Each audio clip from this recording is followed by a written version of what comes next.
You are now entering the Rawrrzone. From olive-colored skin to chocolate brown, lipsticks and lip gloss should be color-rich, long-lasting, bold, and luscious. Bold and Luscious Cosmetics. Find them at balcosmetics.com. Complete with vitamin E, lanolin, and antioxidants, Bold and Luscious gives you soft, moisturized lips all day. Reds, nudes, pinks, darks, bright. balcosmetics.com. balcosmetics.com. What's up, world? It's your homegirl, Ivy. This is Welcome to the Rawrrzone. Of course, you can find us on our newly revamped website, www.rawrzonenyc.com. Of course, you could catch us at our home of Elgin Sound Radio, Tuesdays, 8 p.m. Eastern Standard Time, on the Live 365 app, and on our website, www.rawrzonenyc.com. You could catch us the next day on Booster 82.3 FM on the Live 365 app, every Wednesday, 8 a.m. Eastern Standard Time. Shout out to Promo God and the team at Elgin Sound Radio for everything, the platform to be able to speak freely and to enjoy independent music. Whew. Of course, so me and TJ the Grey One were talking SmackDown on SmackDown, courtesy of Ramble Mania. It's our crossover collaboration, and stay tuned for more exciting collaborations coming from the boys of Ramble Mania show. Whew. Tune in to I Said What I Said with Vicky Valancourt, Tuesdays, 8 p.m. Eastern Standard Time on the Rawrrzone NYC website and YouTube, Twitch, Facebook, IG Live. Then we take it to our wrestling friends with Ray Pearson in the Gorilla Talk podcast. The team is back. It's better than ever. All the content, wrestling, lifestyle, you name it, we here. You want to be part of it? Hit us up for more info at Rawrrzone NYC. A connective tissue cancer. It is a silent and deadly killer. It's taken so many good people from us, including my friend Sean. I recently went to Philadelphia, and I connected with someone named Kelly, and Kelly is going through sarcoma right now to the point where she's currently in the hospital with a fractured neck, and she's going through so much, and she is so brave, and I want all my peoples here to show support for her and drop them hearts on the bottom so she can know that everyone here is rooting for her, because here at the Rawrrzone, once you become family, you always family. But yes, please donate also to our Give Back for Sean. The link is in the description below. We're pushing to get to our $10,000 mark. We are looking to make awareness. Please feel free to ask questions. But without further ado, we're going to get into this Rawrrzone mix. As usual, if you want to promote your music, your brand, we got interviews, promotion, website promotion, playlisting. We also do bios, graphic design, photography, and more. So contact us at rawrzonenyc.com. Subscribe to our website, please. We're trying to build a community out of this. So please join us as we get into our Rawrrzone picks. This is Ray Pearson, Miami on Fordham on Welcome to the Rawrrzone on our website, www.rawrzonenyc.com. Elgin Sound Radio and Booster 82.3 FM. Let's get this shit going.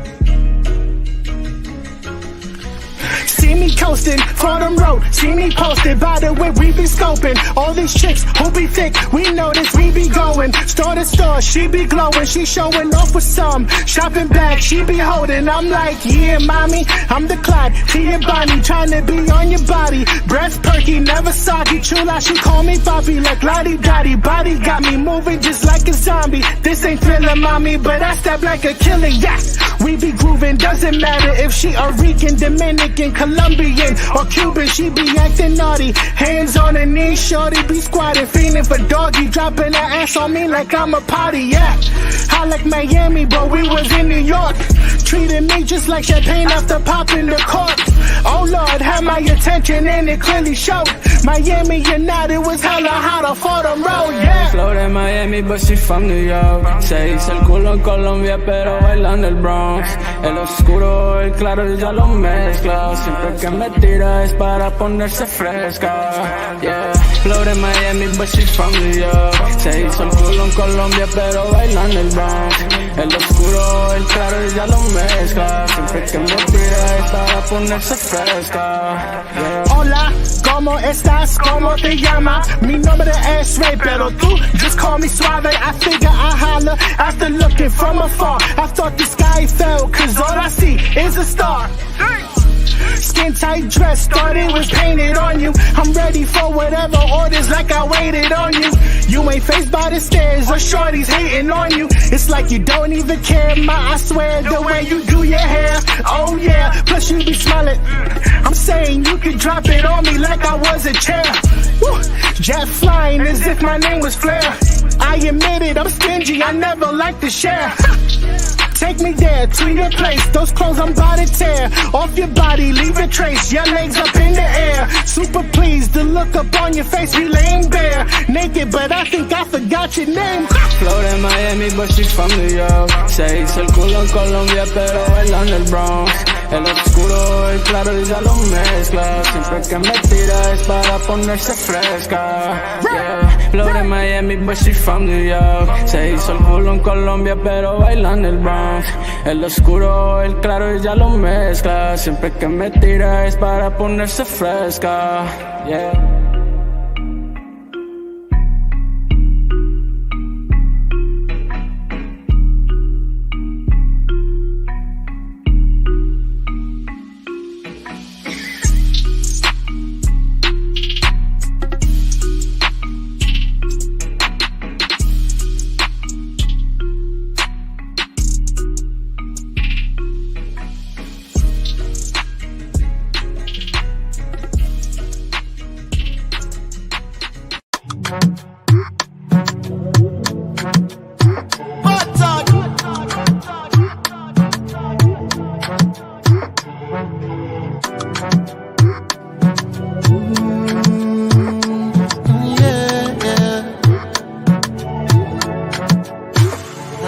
Don't play with it, bring it, come. Why you so shy, baby? You already won. Wanna put you in my favorite position. Baby, take time with it, it's a marathon. I know.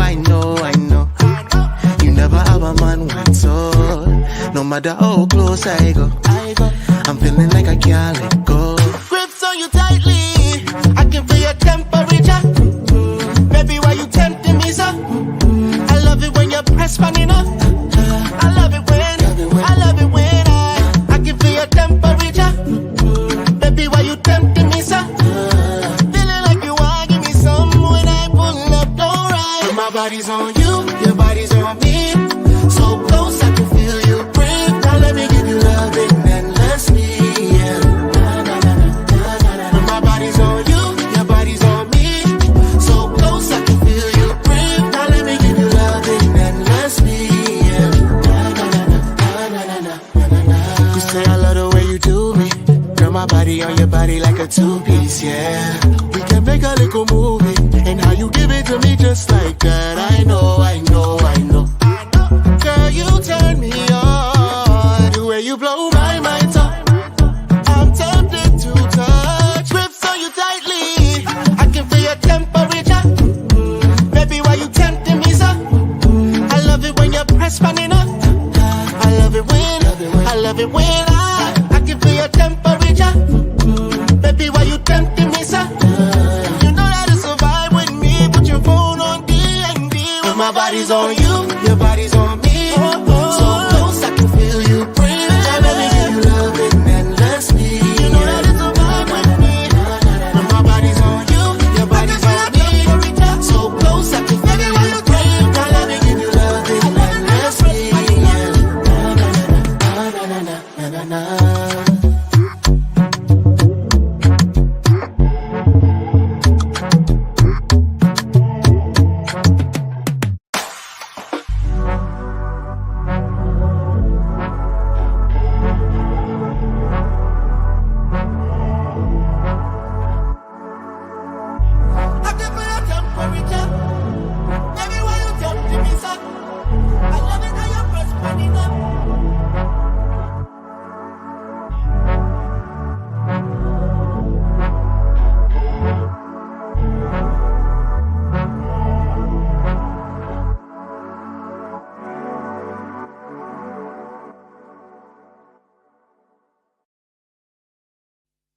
I'm one of them, and I'm not ashamed of being a Christian. Let me tell you, I'm one of them.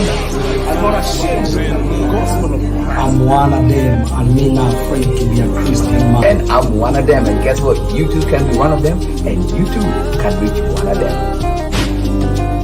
I'm one of them, and I'm not ashamed. One of them, a Christian till the end. I'm one of them,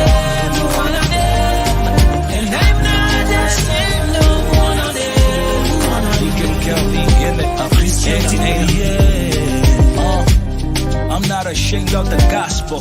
It's the power of God for salvation. You can count me in it. Ain't a the ambassador in it. Repping my side to the fullest, announcing Christ everywhere that I visit. But first to the Jews and the Gentiles. Jesus is my savior. I stand firm in faith, immovable, unshakable, hanging on the word of God.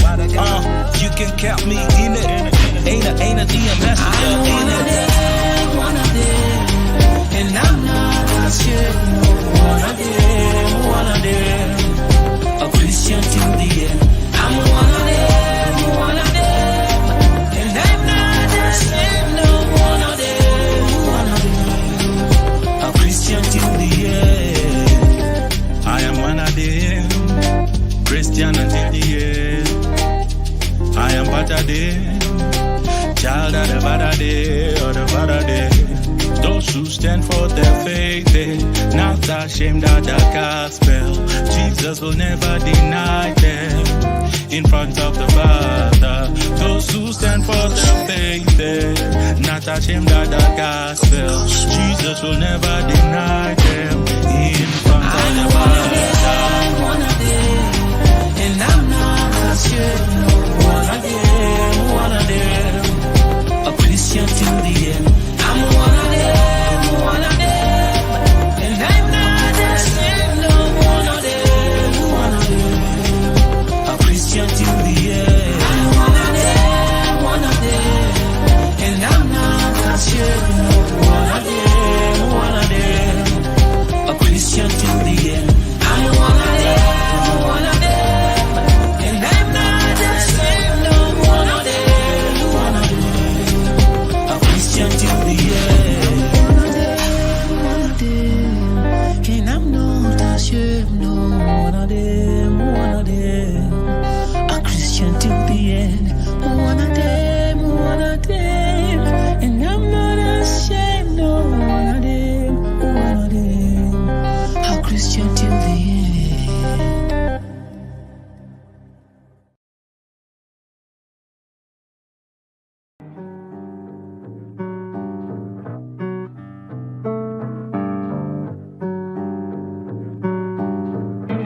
Dollars with everyone I came with. Anxious, baby, I took a chance, I got the bandwidth. Making dollars make me wanna change shit. One hell of a time on the web with the bandwidth.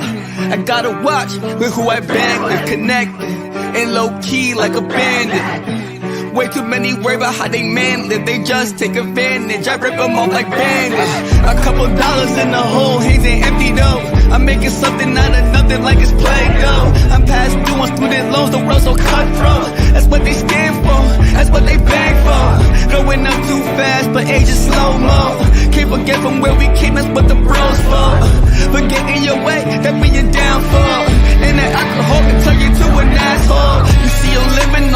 be careful what you ask for. They can do what they want, but watch what they stand for. The clout come with a cost, what you willing to pay for it. They shameless for paper, these images ain't true.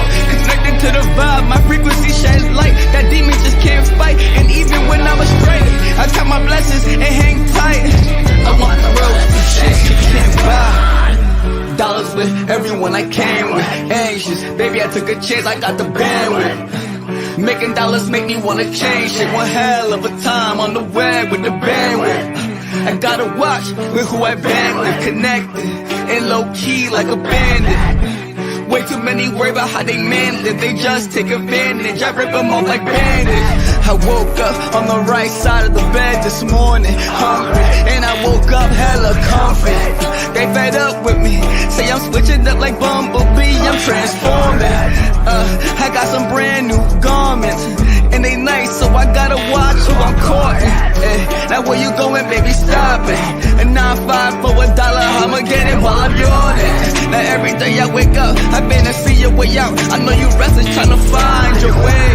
Don't play it safe, walk it with the faith, and feel your intuition, take a chance to paint a face. They told me I couldn't make it, but the grind don't make me lit. And time keeps ticking, they posting the same shit. Do what you do and get it how you live. Cause nothing judge you better than niggas you still with. Dollars with everyone I came with. Anxious, baby I took a chance, I got the bandwidth. Making dollars make me wanna change shit. One hell of a time on the web with the bandwidth.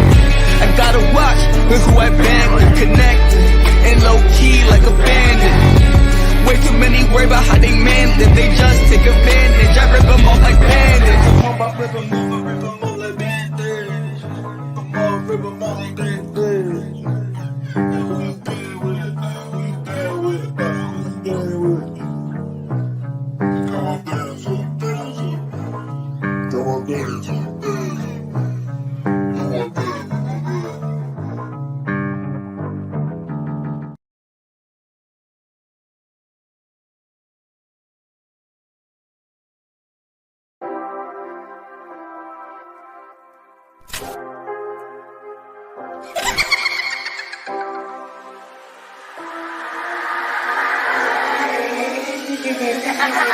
When it's me, myself, and Hardy, then you know to God and party. When I'm with their one-man army, we got a dove that kills for dropping bodies. When it's me, myself, and Hardy, then you know to God and party. Then call us crazy, call us carnies. We got a dove that kills for dropping bodies.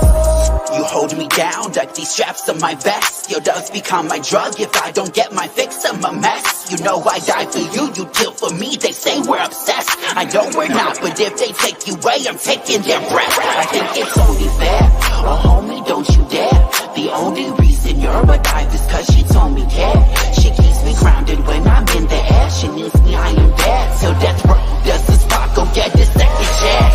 Yeah, me, myself, and Hardy, then you know to God and party. When I'm with their one-man army, we got a dove that kills for dropping bodies. When it's me, myself, and Hardy, then you know to God and party. They call us crazy, call us carnies. We got a dove that kills for dropping bodies. When it's you who drives me crazy, self and Hardy. We've been fighting ages, but we're still my baby. They call us crazy, call it a family. If they try to take me from me, they're not dropping bodies. They don't understand it, they see a dove, they want us to bend it to each other. What we're doing is damage, another but hurt, another but pain. They call me a curse, they say that you changed, they say that I did it, that I without you, I don't want to live in it. I drain the advantage if you leave me and burn the whole planet, damn it. Let's place the world together, build it back even better. Me and you can't be severed, by my side you're always tethered. I'd rearrange your letters, you and I are stuck together. Forever, ever, forever, ever, forever, ever.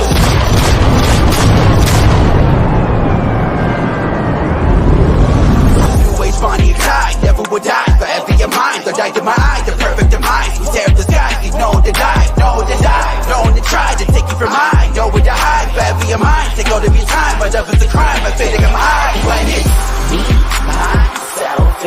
naughty, then you know to goddamn party when I'm with their woman army. We got a dove that kills, we're dropping bodies when it's me, myself, and Hardy, then you know to goddamn party then. Called us Gracie, called us Connie. We got a dove that kills, we're dropping bodies when it's you who drives my crazy self and Hardy. We've been fighting them niggas, but we're still my body then. Called us Gracie, called it a defying, and they tried to take me from me, then I'm dropping bodies.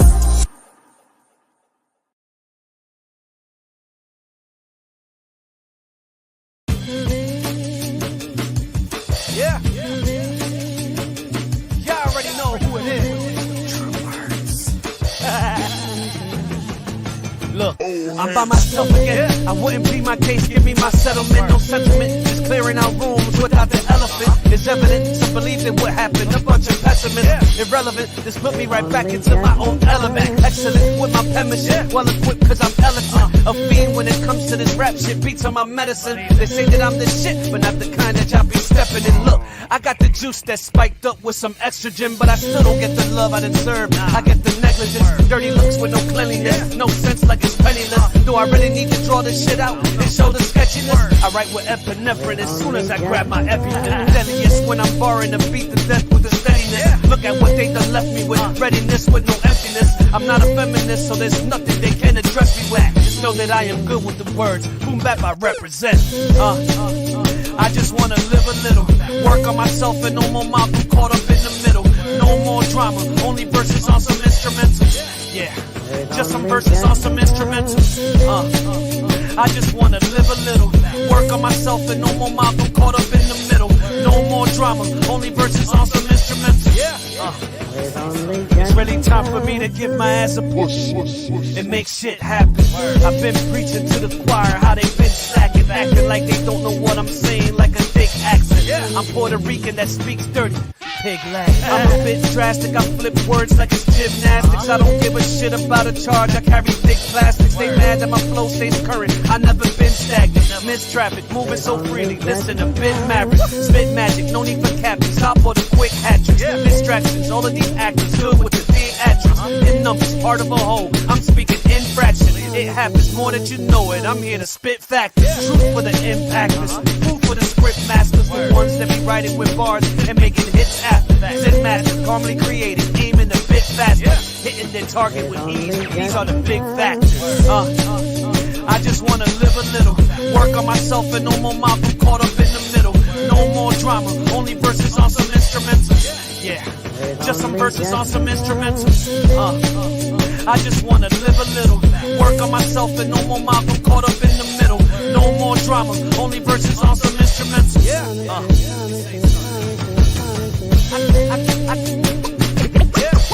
Hitting their target with ease, these are the big facts. No more drama, only verses on some instrumentals. I'm Puerto Rican that speaks dirty.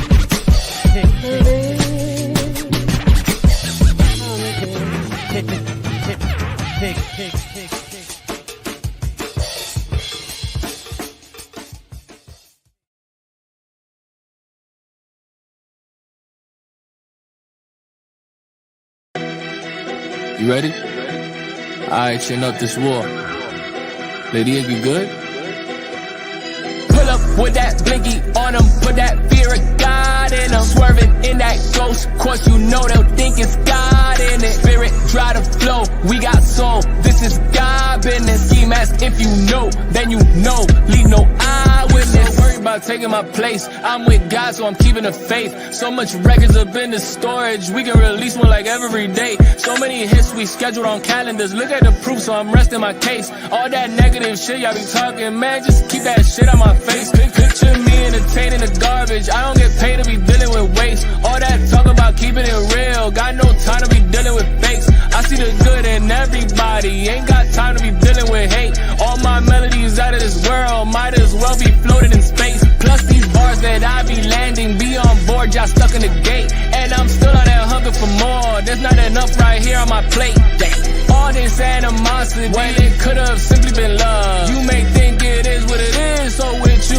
it was what it was. Pull up with that blinky on them, put that fear of God in them. Swerving in that ghost, course you know they'll think it's God in it. Spirit dry to flow, we got soul, this is God business. Ski mask if you know, then you know, leave no What eyewitness. that look like being broke? What that look like being fake? How you wanna be so woke but sleep on me like every day? Man, it's gotta be a joke the way y'all never stay in your place. Oh, you wanna speak on me? Tell them how I'm taking no breaks. Yeah, I put that fear of God in a way up inside of her. Told that I don't fuck with hoes. I don't see the God in her. Bitch, just read the ambience. Don't not make it obvious. Straight out of jerks, just my web. Don't get caught in it. You could take my nigga hoe. Trust me, I'll be fine with it. If you know, then you know. I ain't even fond of it. Bitch, don't be so dumb. I ain't done. I take time with it. If it's me, then it's me. He feel like he a god in it. Pull up with that blinky on him, put that fear of God in him. Swerving in that ghost, course you know they'll think it's God in it. Spirit dry to flow, we got soul, this is God business. Ski mask if you know, then you know, leave no eyewitness. You know I got a 360 on the door jet ski. I'm the one like Jet Li. When pussy get pot like Pepsi, Rebecca gon' text me. Now that's sexy. They call me the new Joe Pesci, a big Wayne Gretzky. So don't test me. I'm strapping a shoe with the lefty, the man of the century. Now come get me. Butter posted up on the block with some fly bitches. Stupid niggas always in their feelings, tend to die quicker. We watching ya, better pray that God with ya. Your mom, your sister, your girl be back and forth picture. Pull up with that blinky on him, put that fear of God in him. Swerving in that ghost, course you know they'll think it's God in it. Spirit dry to flow, we got soul, this is God business. Ski mask if you know, then you know, leave no eyewitness. Pull up with that blinky on him, put that fear of God in him. Swerving in that ghost, course you know they'll think it's God in it. Spirit dry to flow, we got soul, this is God business. Ski mask if you know, then you know, leave no eyewitness. Put that blinky on him, put that fear of God in him. Put that fear of God in him.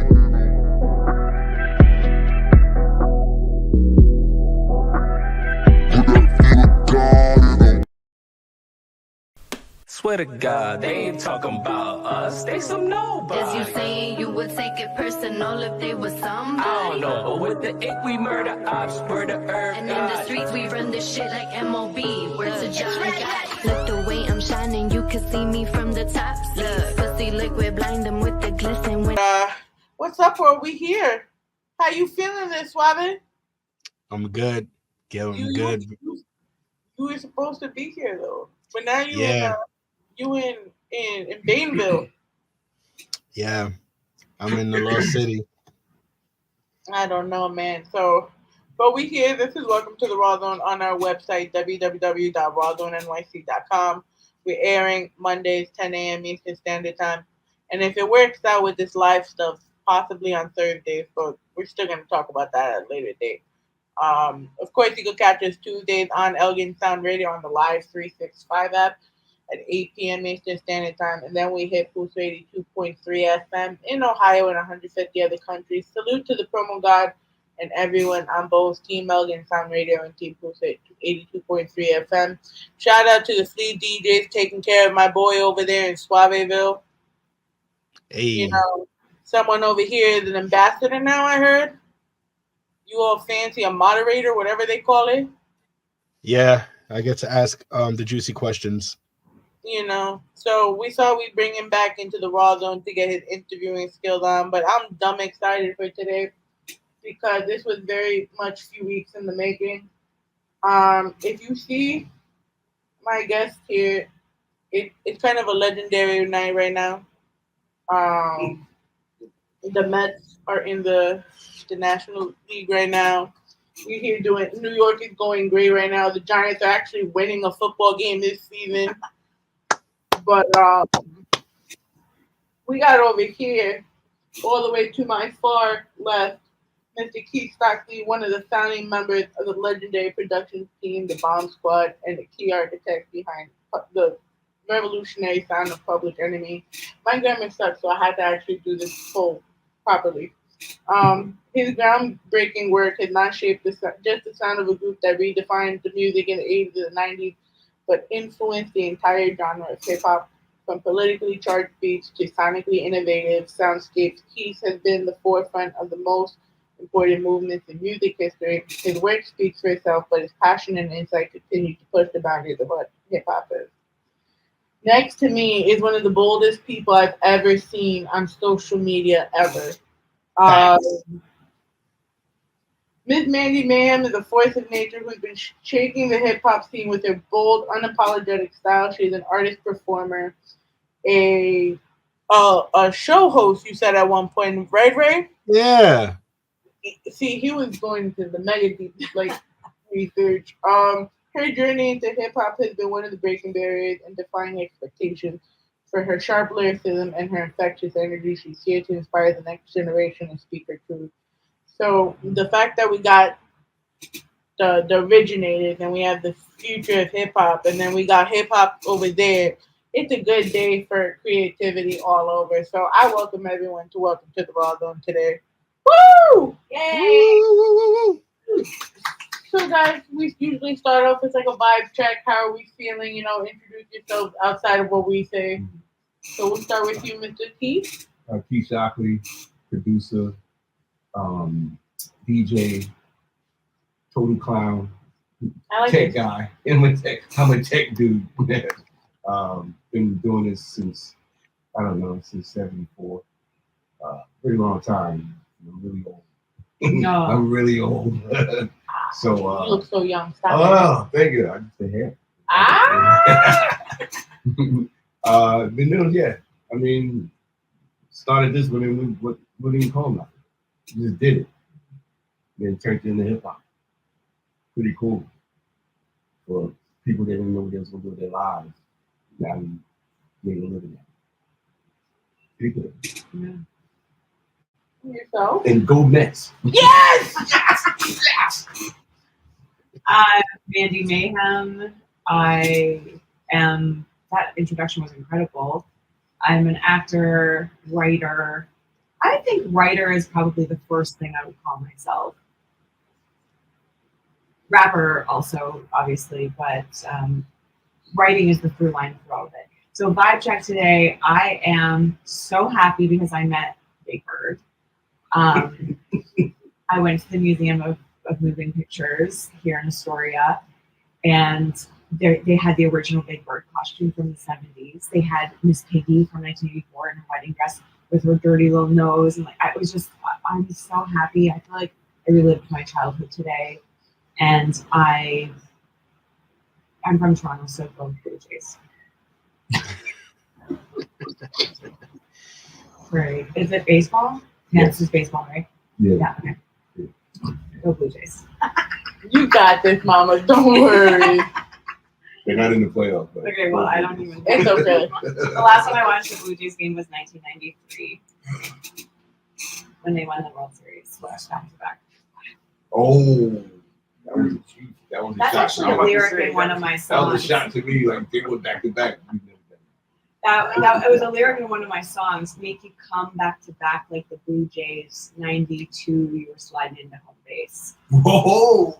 I didn't hear that. No one ever catches that lyric. It's not in a new song. It's an old. I know. My God, is the truth. I know. No one ever listens. I mean, I quite 92 because that's the year I was born. So. Oh, that's the year my son was born. Nice. Yeah. Well, what's his sign? What's his sign? Virgo. Okay, we get along. I'm a Gemini. Oh, I'm a Gemini. We get along unless you're parent-child, because he was eternally frustrated with me. Because Geminis are like, I think I'm gonna do a new thing now. I'll be like, we're leaving the house in 20 minutes, and then 25 minutes goes by, and he starts losing his mind. And he's like, "You said 20." I'm like, take it easy. I mean, he has to deal with me, so he already knows. Are you a Virgo? No. That's Capricorn. But my best friend is a Virgo. Okay. Yeah, so she helped me run because I started before anything, he met me as a photographer by trade. And then somehow I always say this because it's not an exaggeration. I got locked in the basement at a hip hop showcase, and this dude had an online radio station and was like, "You should do," because I was here talking shit because I was locked in the basement. So what the hell am I supposed to do? You know, I'm watching these artists, but back then I wasn't involved in hip hop like I am now. So I was just like, okay, can I go home now? Like, no, okay, you really that desperate to keep people here though? Okay. Mine didn't leave till 1 a.m. and I ended up with a radio career after that. Nice. And met him. It was perfect. But Suave, what's your vibe before we start rambling? All right, so for those who don't know, my name is Ray Pearson, hip hop / Latin hip hop recording artist, podcast host on Cage with Ray, one half of the Gorilla Talk podcast. Vibe check, I am just getting over head cold. Usually left with like a little sore throat, normally after like a 24-hour little situation. So yeah, if my voice doesn't seem like it's 100%, I'm still coming back to normal. Good to have you back, Suave. Welcome back to the Rawrrzone. Eventually, we got to do the Gorilla Talk podcast, but Eventually. My vibe for today, extremely sleepy.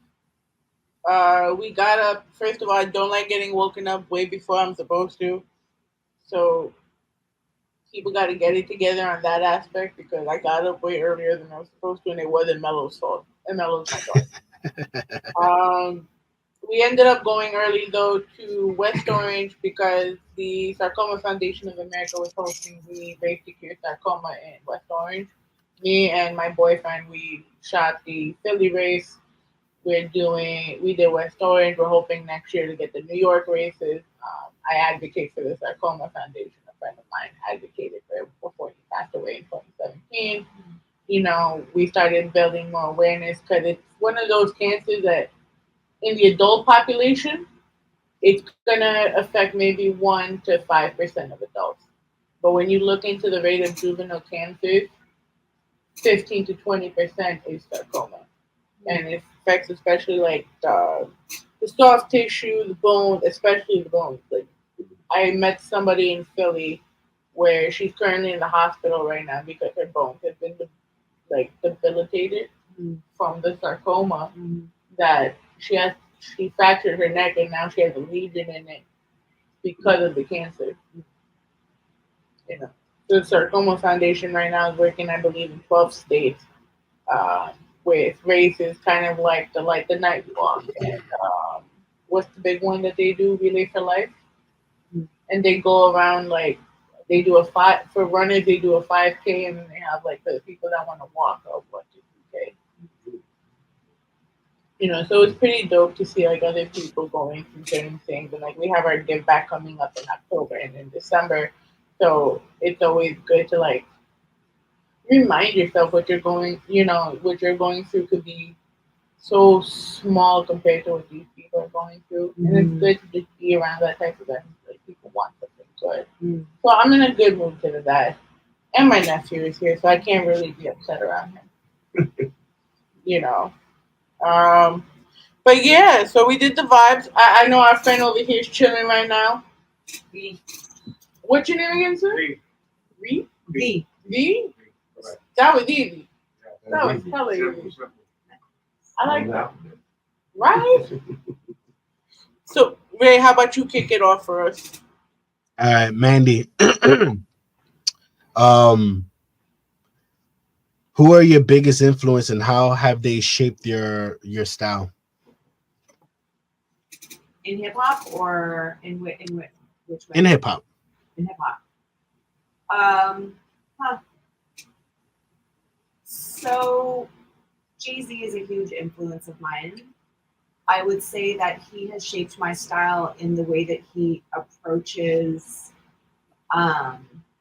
where he lives within the space of a beat, how he moves around on a track as though he were an improvisational jazz artist. I studied the history of jazz when I was in university. Just took one course. It wasn't my major, but I took one course, and that really affected me. When I learned about the connection between culture and the music itself, and how the inventors of jazz, it went back to minstrel shows and the slaves on the plantations, and how music evolved from that point into becoming what was, jazz, and then more and more and more. So the very act of making, of creating a rhythm that is unexpected within a framework is still and was revolutionary. So him, I think, and now that he's matured so much as an artist, whether or not he was conscious of the political statement of like how he was shaping his rhymes, I don't know. Now I'm sure he is, but that affected me, because when I heard him, it took a while for me to make that connection too. I think it was like learning the song Renegade, which I cover a lot in my live streams. It's probably my favorite hip hop song. Everyone, when I first heard it, I was like, oh, I think Eminem, his verses are so good in that song. But then when I tried to learn it, I couldn't catch Jay's flow, because it's so abstract. And a lot of people miss that and think that Eminem is, has won that song or whatever. He has a hard. I totally disagree. I think if you try to learn it, you'll see how effective that is. And then like other influences are in other genres for me. Like Blondie she was in hip hop too, but I think just her as an artist and the way that she built a bridge between pop music and hip hop in the early days is something that I'm not doing now. I mean, hip hop is a mature art form at this point, but I see myself as building bridges between communities through my work. And I know that in my live streams, I bring a lot of people into hip hop that wouldn't necessarily listen to it. I get that all the time. I have like some older fans that are in the South. There's one woman, she's in Oklahoma. She's been watching me since almost day one. And she sent me a message in my Discord, and she said, I didn't know anything about hip hop before I started watching your show. And I went and I started researching it. And I found this song, and it's called The Message. And it's so powerful. And she runs a Meals on Wheels for homeless folks in a small town in Oklahoma. And the message spoke to her so much today. She'd never heard it before. So it's just like, I love the ability of hip hop to reach across every kind of boundary possible. There's something about the humanity of the art form and how political it is and how raw it is that still speaks to people today. And then not just because Keith is here, but Public Enemy was a huge influence on me as a kid. I always say I didn't know there was a power to fight until I heard the song Fight the Power. Like I was, it was 89, right? So I was like 13-ish, 14 when it came out. And I knew I was angry and stuff didn't make sense, but I didn't there's something about the power of that song that really affected me.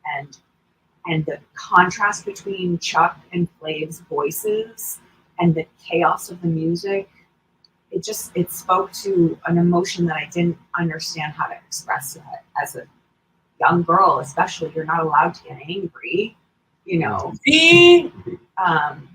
So there's another little story behind that. When I first started doing hip hop karaoke, which is a huge part of my journey, I was in London at this place called The Social, and they have a hip hop karaoke party that I think is still going. This was probably in the 2000s, somewhere, 2007. And this woman came up to me after I performed, and she's like, "Do you do this? Are you a rapper? Because I would pay to watch you rap." And I was like, I don't know. I don't have my own music. She's like, "Why not?" And I said, "I'm not angry enough to rap." Is that really what you said? That's what I said. But I was like, this is a lot of time ago. And then you know, because of the feeling that women aren't allowed to be angry like that in public, right? But I was angry when I expressed the songs, but it was in the safety of like someone else's lyrics. To write my own was very scary and vulnerable to show how angry I was.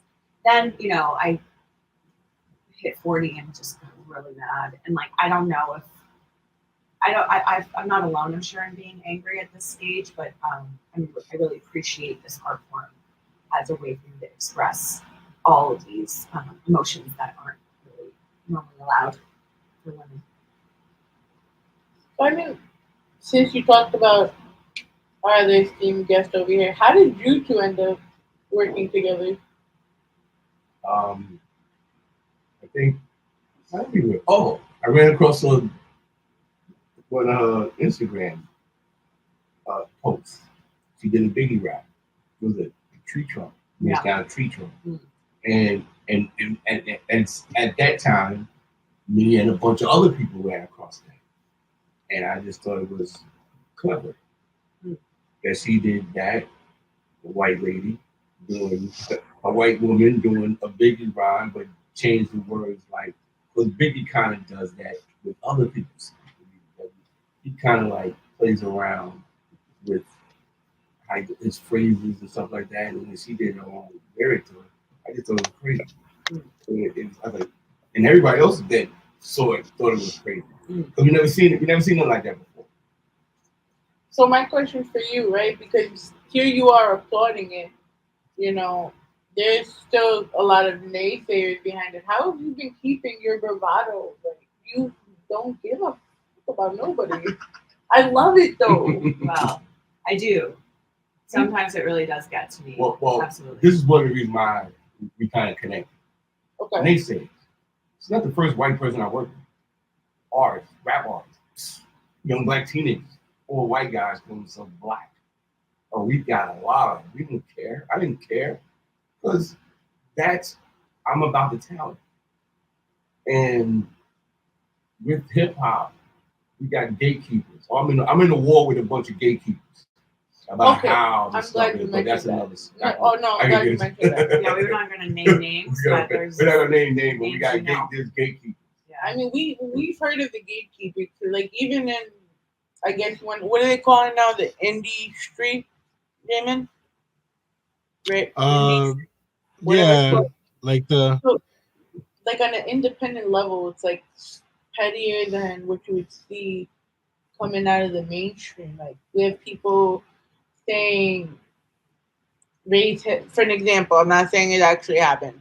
Ray's hip hop is not valid because he does Latin rap crossovers. And like we have sometimes the black rappers being prejudiced to the Latino rappers, and you arguing because hip hop is supposed to be all black. Am I wrong?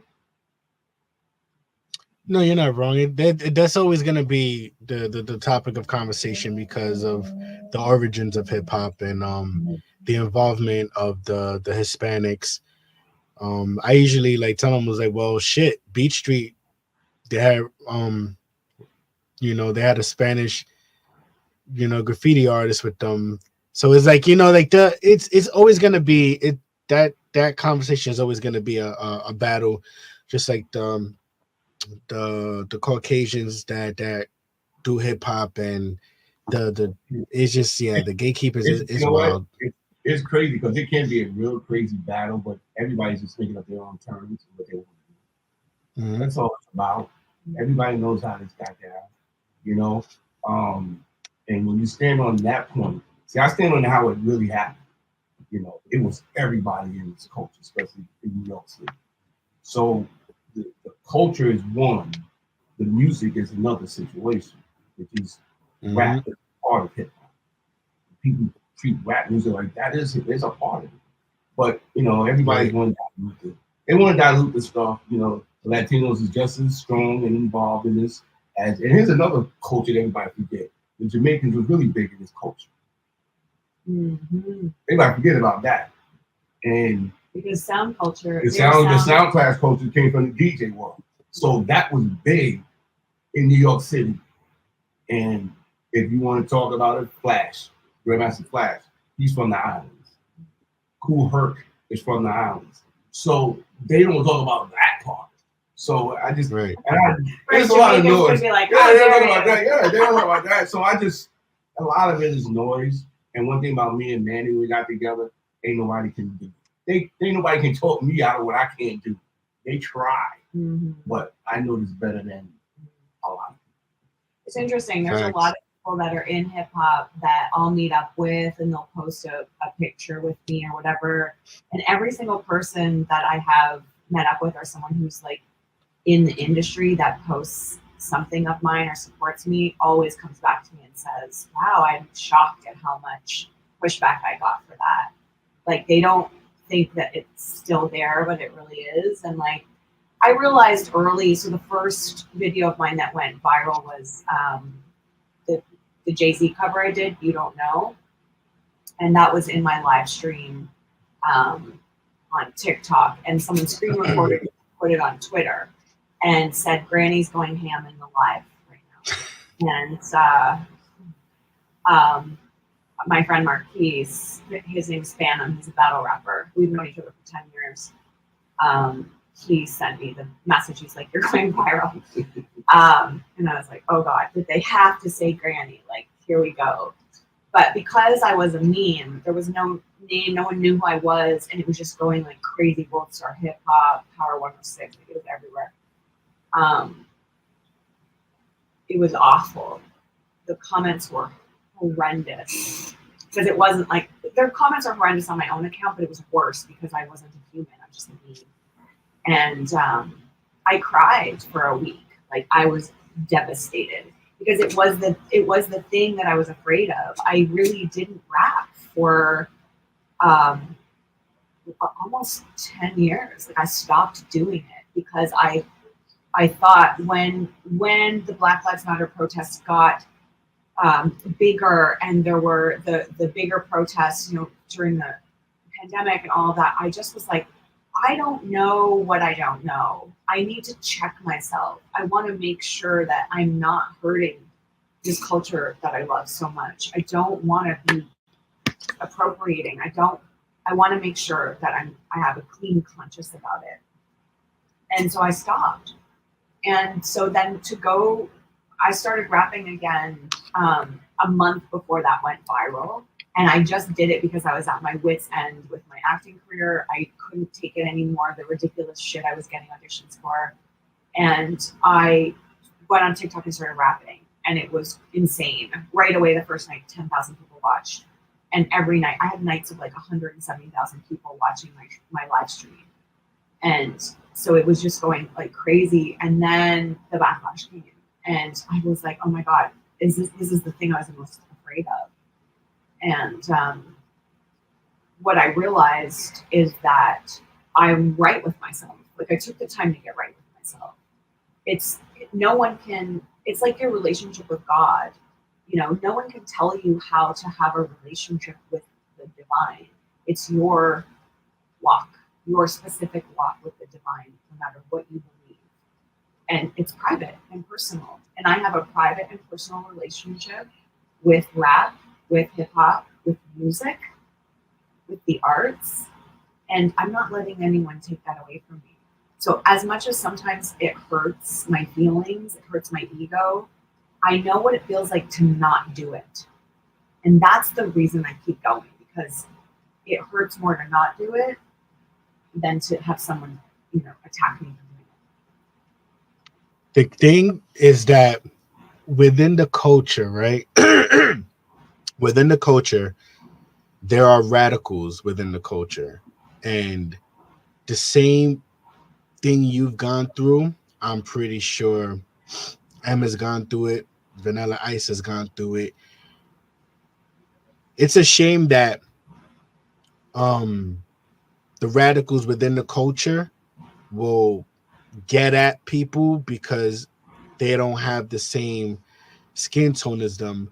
But it's also them same radicals within the culture that act like that with their own. Like, music is universal, hip hop is universal. They're even bashing people overseas, like in Korea and in Europe, because they're making hip hop. But how I look at it is that they're the ones that are actually keeping the real hip hop culture alive. Over like I say it all the time, like we're stuck in this tri-state bubble that what they think that what's in what we're being force fed is it, and it's not it. You know, there's a lane for everybody. And so, you know, I salute everybody overseas that's keeping real hip hop alive, and it's not just rapping. It's DJing, it's graffiti, it's breaking. You know, there's more to hip hop than just making words rhyme, and people forget that. Have you seen the videos of Iranian women protesting using hip hop in their protests as call and response, rapping? Like, it is still a language of dissonance around the world. That is what resonates with people. How is it that you have an art form that's 50 years old that still goes straight to the heart of protest and politics and speaking truth to power? It's incredible that has been maintained in this art form for 50 years. It's just so inspiring. Hear this conversation go real deep. That's it, man. Oh, yeah. I love it. You know, Because we all love it. We all love hip hop. I mean, I love it. I have perspective. I have different things, and when you've been around this from the beginning, you know why it's where it is. So when they see, I'm going to go a little deep real quick. When they see white people rapping, they don't even understand that who actually makes the money off of it. That's if they want to say something, it's the label owners of the major labels. I mean, none of them was black. They all was white, pushing their agenda so everybody can make money. The bottom line to this game, when we started it, was something we did in the streets. It was just an alternative of us just having some fun in the streets. Then it became a business. Then people realize they can get rich doing this. So when you look at the point that you can really make, today is different now, whole other game. But then when you look at it, the point where you can actually make money doing rap, you become a regular artist, but it's a whole other concept. The whole dynamic changes. But let's go back to the basis of why rap was invented. It was done with people that didn't have anything. We didn't have, we couldn't, especially black people, we wasn't really allowed into the nightclubs, or we wanted to play music in the streets. And then the two turntables became a phenomenon. But it always spoke to people that didn't have. And there's a lot of people around the world that don't have. That's why everybody gravitates to it. And hip hop related to somebody in Shanghai, because we talked about what we wanted to have. And if you're a poor Asian person in Shanghai, you want the same thing that the rich one wants. So that's, and everybody forget that meaning and forget what it's about, But everybody has their own interpretation. So you had said that what you were telling us about your journey, especially about figuring out yourself through this whole thing. You said you were virtually nameless, being that you were just a meme. How'd you come up with the character of Mandy Mayhem? At hip hop karaoke, I started going there. I want to say it was like 2010 or something. Maybe even earlier. And there was one particular night at hip hop karaoke that I decided to rename myself. There was a fan there the month before. It was a monthly party, and my name is Mandy May Cheatham. And I think I would just say it's Mandy, going up. But for some reason, this guy knew my last name, and he said, "You should call yourself Mandy Mayhem." And because it's Mandy May Cheatham, it is an amalgamation of my middle name and my last name. And I was like, that's brilliant.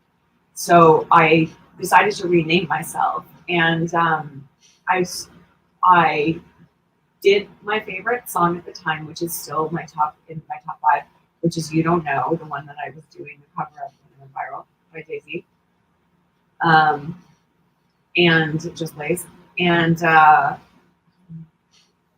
I did it that night, and I baptized myself with gin.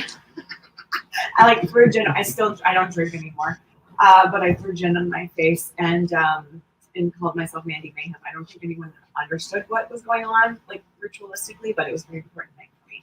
So I named myself that character. But there's something about being on stage. It wasn't like a conscious thing to be like, this is a character, but there's something about that happens to me when I start rapping. It's like I'm a different person, and it's because there's freedom there to express the rage and the sexuality. Those are things that I cannot express safely out in the street. If I walk around like her, someone's coming up to me and wants a piece of me. And so I do it on stage where no one can touch me, and I can like taunt everyone or whatever, and then they can't get me. Interesting. That's pretty fire, because like even me myself, when I'm on stage, is like I'm in a safe place, and even someone as Michael Jackson has even expressed that when he's on stage, he's in a safe space, and it's just like it's like the disconnect when someone's off stage. Like I'm not antisocial, but I'm someone that likes to read the room. But like when I'm on stage, it's like a whole different energy. It's like I get to like shake the bottle and open the top on stage and just like let loose. And by the way, I did see your Onyx Slam video. Do you take like, how has the hip hop karaoke applied to like your stage presence? Well, even further back than that, I used to run a cheerleading company. So I trained cheerleaders all over the world, and I was a cheerleader in university and high school and cheered games. And that's where my crowd control comes from. That insanity that you see when I'm performing is because I was one of the best cheerleaders in the world. Like actually, I trained the Chinese national team. I was all over Europe training national teams and, world level competitive teams. So, yeah, that's where the energy comes from for sure. It's that training of how to make the crowd do what I want. From basically yelling rhyming words at drunk people at football games. It's the same shit. I'm yelling rhyming words at drunk people in a club. It's no difference. Yeah.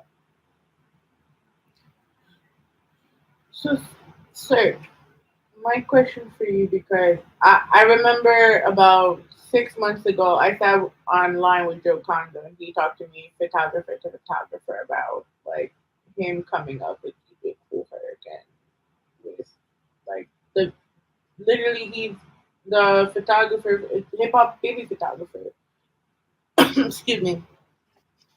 Being that you're one of the first producers to really come out in hip hop, what was life for you like back then?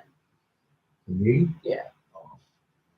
Oh, it was kind of different. And Joe is the man. The pictures, with all the pictures of everybody. It was a little different from us coming from Long Island, because Long Island was known as rich kids. We had houses.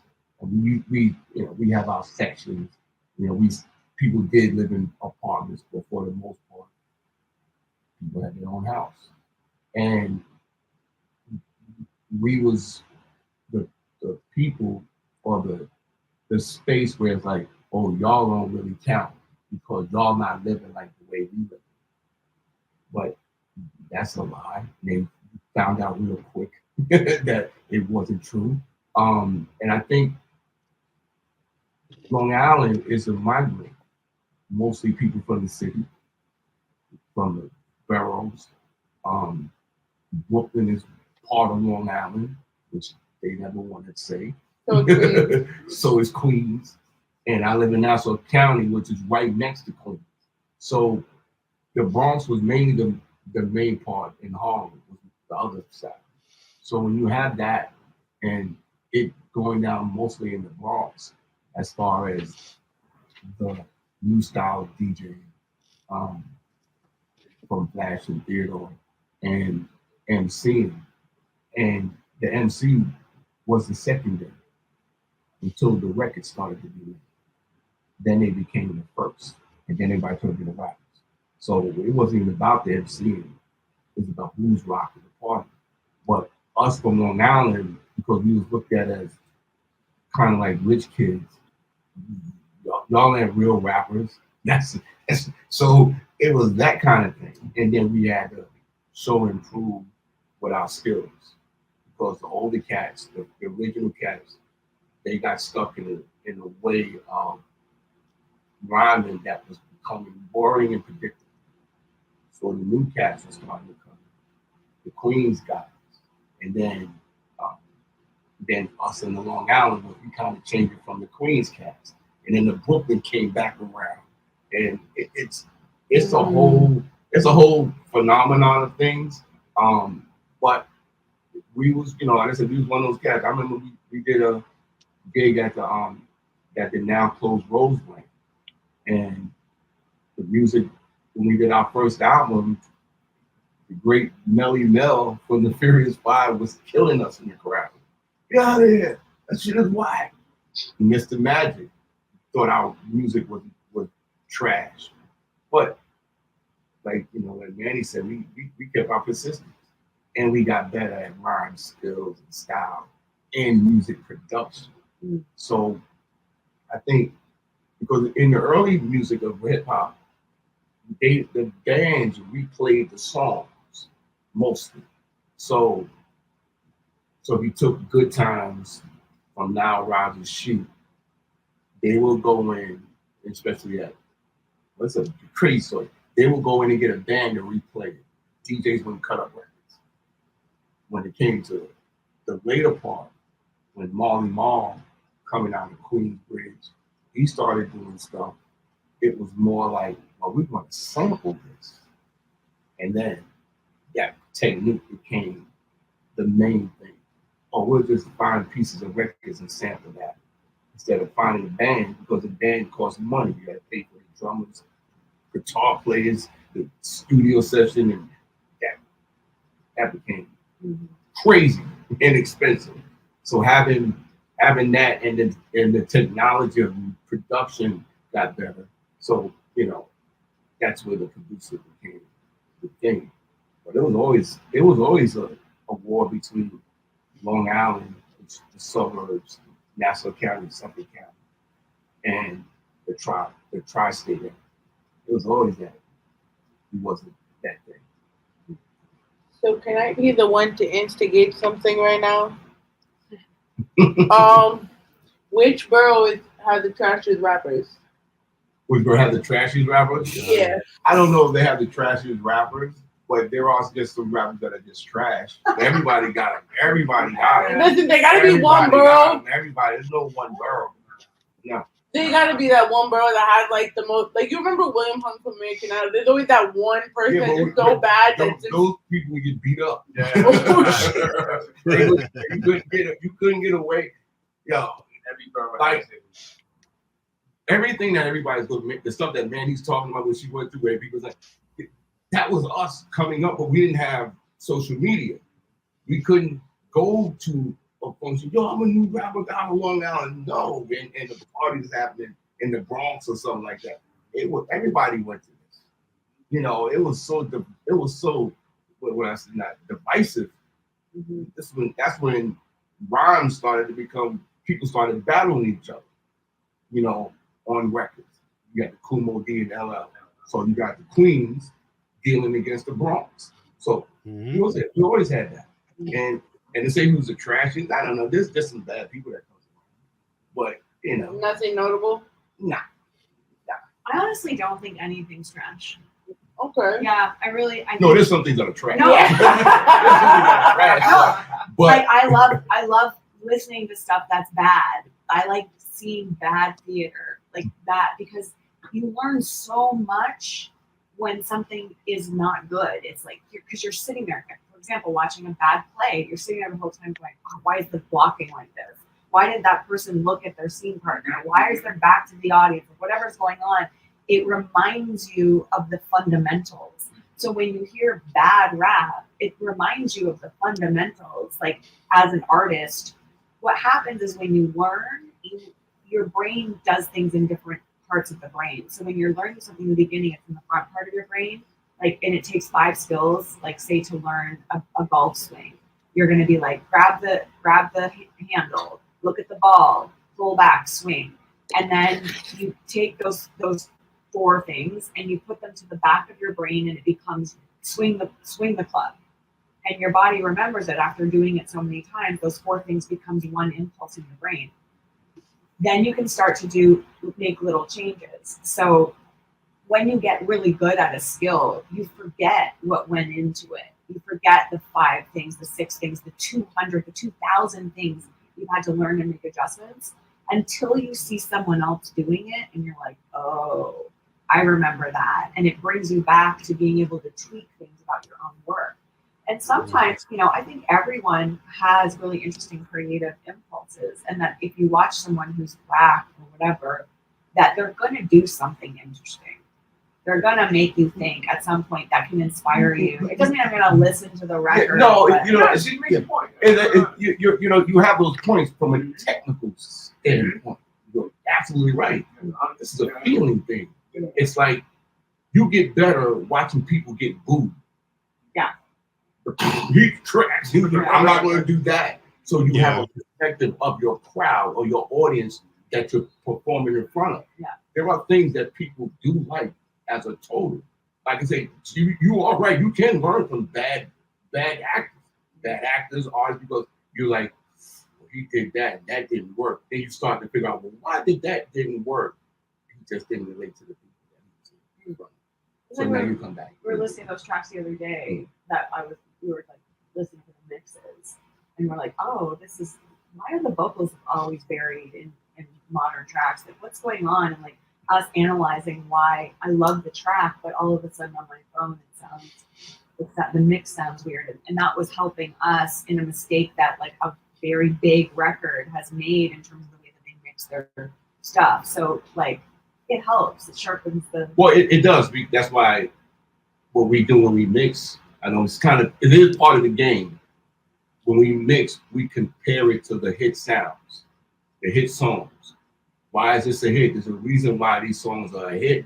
So when you're mixing a song, that's why you make your comparison. So you're on the same playing field. Mm-hmm. That's the same thing. Listen to a bad rapper, like, well, why does he suck?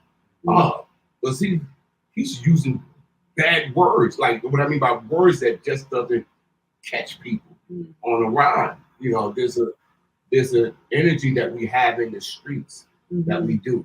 And if you're in the streets, now I ain't talking about the drill rappers, but just going to parties, going to events, seeing other gigs, seeing why these rappers won't make it, and then you come back to your level of skill writing. Finding the words that gets people excited and how it fits on the technique, how it's said, how you get it across. That's what we do, in the studio. So before we keep going into more questions, we got 2 of Mandy's tracks out, right? Well, at least queued up in here because we just got the video to stop playing everyone else's stuff. So I have your hit single right now, Never Too Late, and then I have the other video that we were talking about before. Which one do you want to go on first? Never Too Late. All right, so tell us a little bit about it. It started as the 50-foot verse.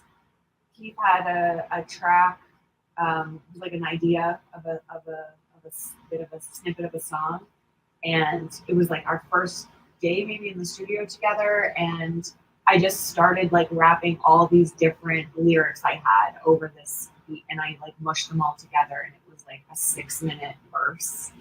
And he's like, I want to do that, because there were some big producers that were saying bad things about me, and Keith, it's for that. What's like it says you rap on your IG, so let's show them you can rap, and let's just go, for the whole thing. And so we had that for a while. Actually, when he first gave me the beat, I actually was like, I don't think I can rap on this.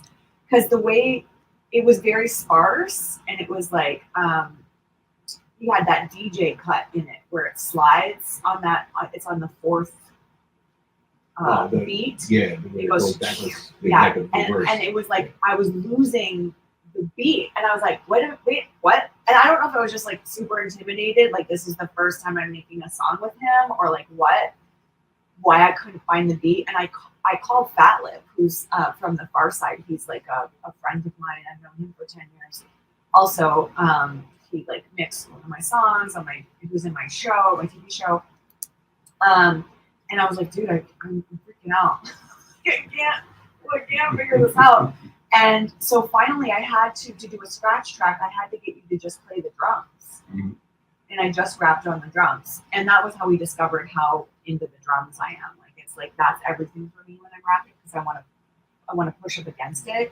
And if it's not like prominent enough, it affects me. Like every noise that's in the track affects me, and I'll try to bounce off it. So I was trying to bounce off this like slide, and that's why I was getting lost in it. Don't tell anyone that. Don't want anyone to know. We won't tell anybody. Yeah, your secret safe with us. Yeah. So then I sat on the track for a while, right? Like a few months. I think I went back to LA, and then I sat on it, and I just kept thinking, never too late has been my thesis for a long time, because I started acting when I was 35. I'm a late bloomer across the board, and so there's this quote from George Eliot. George Eliot is a writer who is a woman from, say, mid 1800s, but I could be wrong about the time frame. But she said, "It's never too late to be who you may have been," and that's a quote I've hung on to since university, because I had my son when I was really young, and I started. My life always felt very out of order. So never too late. There was, oh my God, a lot of these lyrics came from a song I wrote for an America's Got Talent audition. They reached out to me and they were like, "We think you'd be great on the show. Can you write a song for the about the judges?" I was like, "Are you going to pay me?" Like, no, we'll fly you to LA. I was like, "I live in LA," and they're like, "Okay, well, you got like lunch." I'm like, oh God, I hate this industry. I was just so mad at it at the time. But I ended up being like, okay, fine, it could be an opportunity. I'm just saying yes to everything. So I wrote a song. They didn't like it. I almost made the show. They asked me again, like the next season we're taping, and I just was like, no. So I really distracts me when you do that. Oh. I like totally lose my place. So anyway, so the lyrics came from that. I was imagining myself on stage and like speaking to a general population, like trying to write something clean and just speaking to the thesis of like what my shit is about, which is that it's never too late, and talking a little bit about the journey of, facing the criticism and how the internalized criticism, like there's a line, my inner critic was being belligerent, is what was happening in my brain, waiting for my life to begin. It never did. My inner critic was being belligerent. I kept waiting for something to happen and realizing that I was the thing that was in the way of making my life happen. So there's a lot in this song. And eventually when I came back to the studio, we had a long talk about breaking it up and making it a more traditional song structure. And then Keith, like, the process is really magical. When, in my opinion, it's unlike any producer I've worked with, where, Keith will give me a framework, and then I'll write lyrics, and then do a scratch track, and then he'll build the song around my lyrics. And then I'll practice the song more, and then come back and lay it down again with the musicality that he's brought through the new layers, and then he'll go back at it. So it's like back and forth. It reminds me of my favorite choreographer, Bob Fosse, the way that he used to choreograph his numbers. He did Chicago. He did the movie All That Jazz, which was incredible, one of my favorite movies. Cabaret, he did that film with Liza Minnelli, all the choreography. He's that interesting, like weird jazz style that everyone was doing. that was him. So, but he would create the poses and the choreography based on the body of the dancer, not just like, here's the choreography, everybody learn it and fit to my style. And he had ideas, but it was based on the body. So it's like, that's what it feels like working with Keith, because we took the time to get to know each other.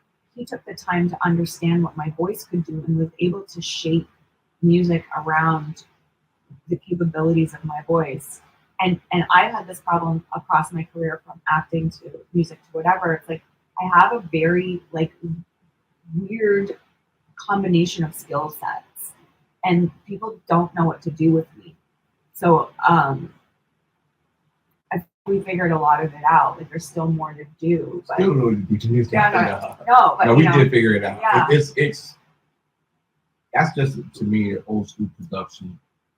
It's crazy. I just saw a thing on Instagram with Rick Rubin, because we come from that world. So he was doing Anderson Cooper, and Anderson Cooper, so you don't play any instruments. He was like, no, not really. You don't engineer the system. No, I'm not do that either. But what makes you so good at what you do? He said, I sit and listen. And I figure out what people need to do.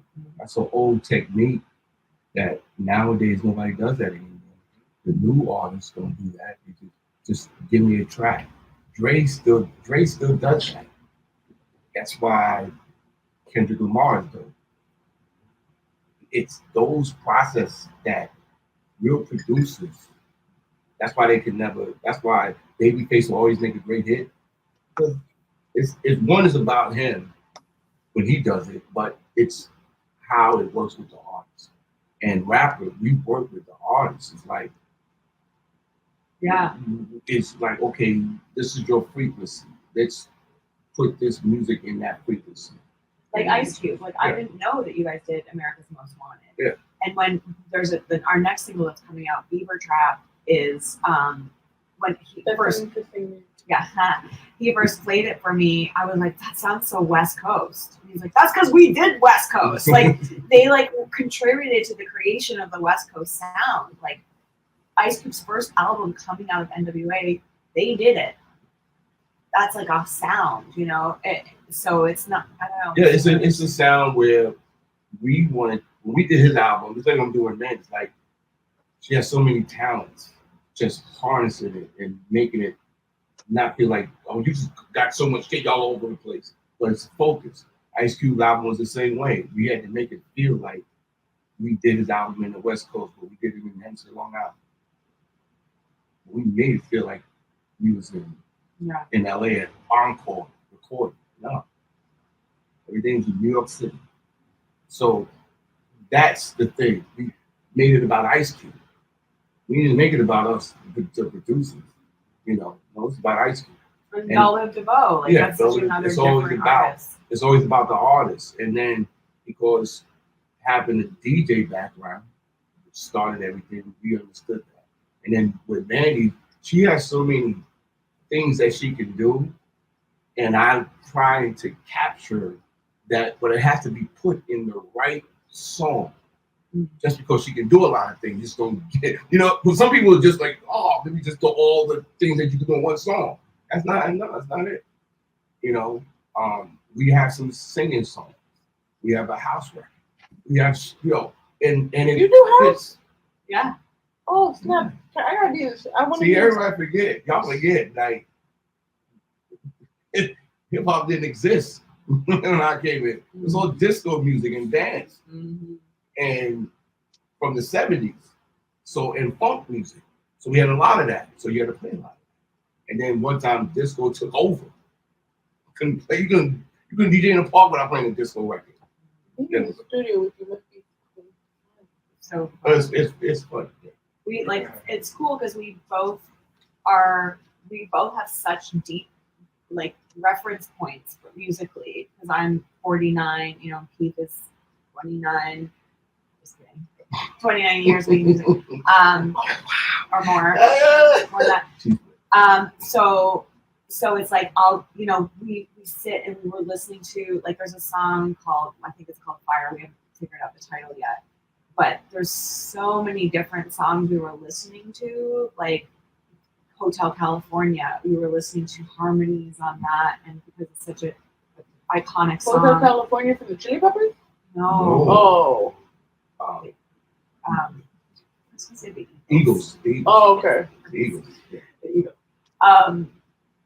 Yeah, Hotel California. Well, I can do the Chili Peppers so once you know. Yeah. Oh. Then Alanis Morissette, Talking Heads. Like Talking Heads is an 80s, like you know, what do they call it? New wave. New wave kind of stuff. New wave. Alanis Morissette is 90s, you know, alternative. Hotel California is like. It's like the early 80s. I go for like early 80s. Yeah. Late 70s, early 80s. And then there was another song, Bruce Springsteen, like in the storytelling of that song, another 80s song. You would never think that when you listen to the song, but you know, and then we have a whole like dance section. So there's a disco track that will be done. I don't know if it's going to be on our album or not. We might like do a little EP, but we've also been working on an acid house track. Perhaps like we both love drum and bass and jungle. Like I'm a house head. I spent my 20s in dance clubs. I grew up on house music. So it's like right up there with hip hop for me for sure. Yeah, but our process is I try to take everything that she does, but she'll do something and she'll be just messing around. I'm like, yo, that's kind of high. He's like, no, I was kidding. No, they're like, okay, we can use that. That's me hearing things that we can use that she does that has to work within the song. If it doesn't work within the song, we don't do it. Remember I tried to put a clarinet in something? Oh, she was. And I was like, let's put a clarinet. Like, I'm just trying to be weird, right? And he's like, no, you can't mess with the funk. It's not funky. Yeah, I was like, I can't put a clarinet in ain't funky. You can't put it in there. It's like there's guidelines to making hit records. Whether people think that it's not, there are things that, because a hit record is you're involving the masses, and everybody in a particular place have a different taste. But you want to get a bunch of people in a space where they all agree to what you're doing. That's hard. It is harder than what most people think it is. Mm-hmm. You know, that's why you hear a lot of artists, they go, especially now, there's so many artists, and okay, you're gonna hit record. I'm not gonna get into the art of the record labels pushing it, but they didn't get into that, but basically doing hit records, it's still trying to get a massive group of people on one accord from different backgrounds. It's hard because you got to get the street though liking it just as well as an intellectual doctor. Two different worlds. Well, we can definitely we can get into this, even if we got to chop this into 2 episodes. I'm with all the shit. I don't know about you, Ray. Absolutely. Before we get more into this conversation, introduce Never Too Late first. How? Hey, like a drop. Yeah, we're gonna play this song. Drop. Okay.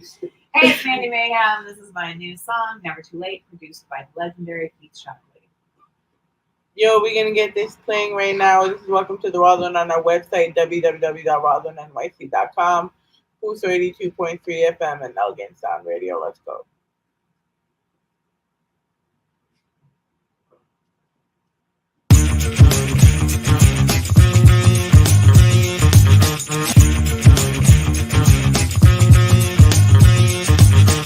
Once again, it's the incredible from minimal style hazardous osteoporosis, breaking your bone.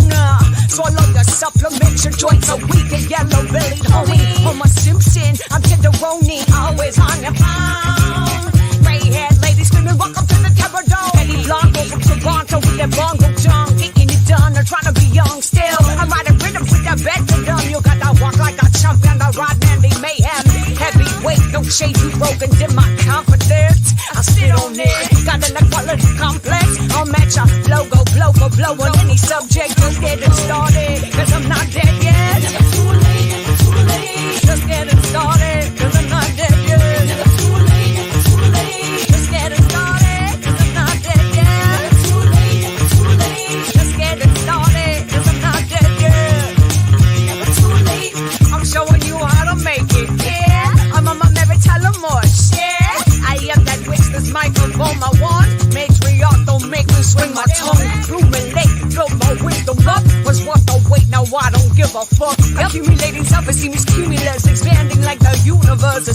living, dreams never dying. Not trying to die 40 years before my time. God willing, it's far from over and more over my time. Assuming there's way more time, it's also over. My proverbial clock is broken. I smashed it open. Joyfully regressing, reinventing, raging against the stigma of gray. Getting older is a blessing, and it's never too late. And it's never too late. Yeah, it's never too late. I said it's never too late. My magic is unlimited, my pen is uninhibited. Even my critics are feeling it. These are my ages, living life in the days of mind made full of potholes. If you've been over there, reaching for life to begin, it never did. My inner critic was being belligerent. Most of my opposition, I telescope and focus, and my focus on the sticks and dope. Sending the bridges and home, the house I'm here. I'm built this. I'm elevating my brand. I'm letting go with the past. I can't escape from the famous all day, so stand back and nod your head for where my rest. It's never too late, never too late. Call me overhaul. It's never too late. Looks are not facts. It's never too late. This is your grandma's rap. And it's never too late. Reject your comments. Never too late.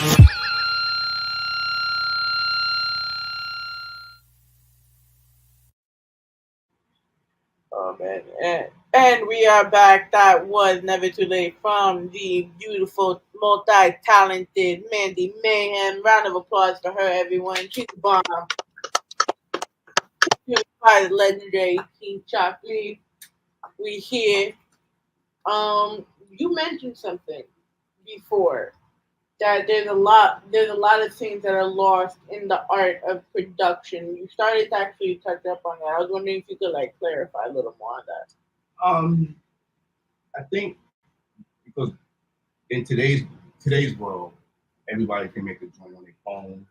I think sometimes the care in how you trying to get your art across gets lost. But then the other part is, people go online and they get their own little audience, and their audience starts to like what they do, and that's cool. The problem is when you go from online to in real life, it's a whole other game, and that's where I think people get lost at, because online you can have followers all over the world. You can't get that. You got to come out here to clean something. They gotta, they gotta know you for that to happen, and that's why I try to. Manny talks about this all the time. I try to keep a unity thing, because online and real life, they're two different planets. That's kind of the focus that you have to understand. How do you do a gig in New York when you're online and most of your audience is coming in, and most of your audience could be coming from out of Arizona, or you just got to do a lot of gigs in Arizona. That's the thing. But then, that's what happens. Just keeping that in mind, I think that's where on the whole comes in that. But if you want to stay online, that's cool. I'm like an in real life dude. I want to get down there. I want Manny to get down at the festival, and everybody going crazy. That's the thing, And nowadays, because we don't have a big label behind us pushing it, we got to do it ourselves. But we have connections that can happen. That's another game. But I just think just people understanding, using the tools of production, and having a real perspective of where your space is, online and not. It's a different experience. Like I was actually, we were talking about it, about the song Shine, which is the disco track that we have. Like he made that track a while ago, and it still sounds new because it was created based on the fundamentals of disco. So disco has had several resurgences since it started in the 70s, right? Like there was a 90s resurgence, there was a 2000s resurgence. Like there's disco now, there was disco again, like in 2012, there was a whole disco, like it comes and goes, and it never really leaves, right? Disco never actually died. But the way that Keith built that track is based on the fundamentals of disco. And when you understand, it's like me studying jazz. When you understand how something got to be where it is, you have a totally different ear for the music. So you can, it's like a fashion designer. It's like, Galliano creating something that is ready to wear. He has such an understanding of the history of fashion. He's part of shaping the history of fashion.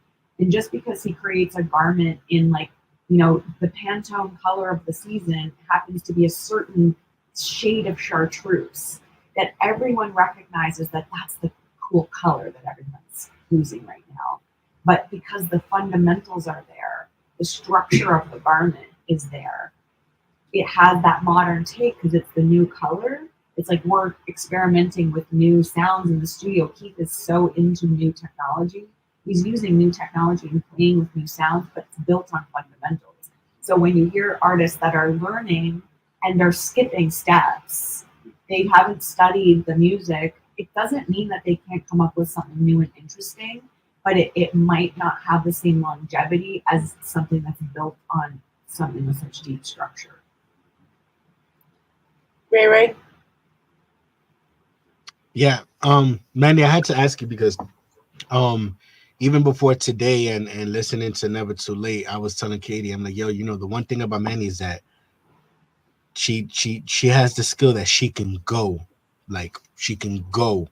And so my thing is like, and listening to the flow is like, who are some of the artists that you listen to that have the flows, and it's like, who have you studied flow wise?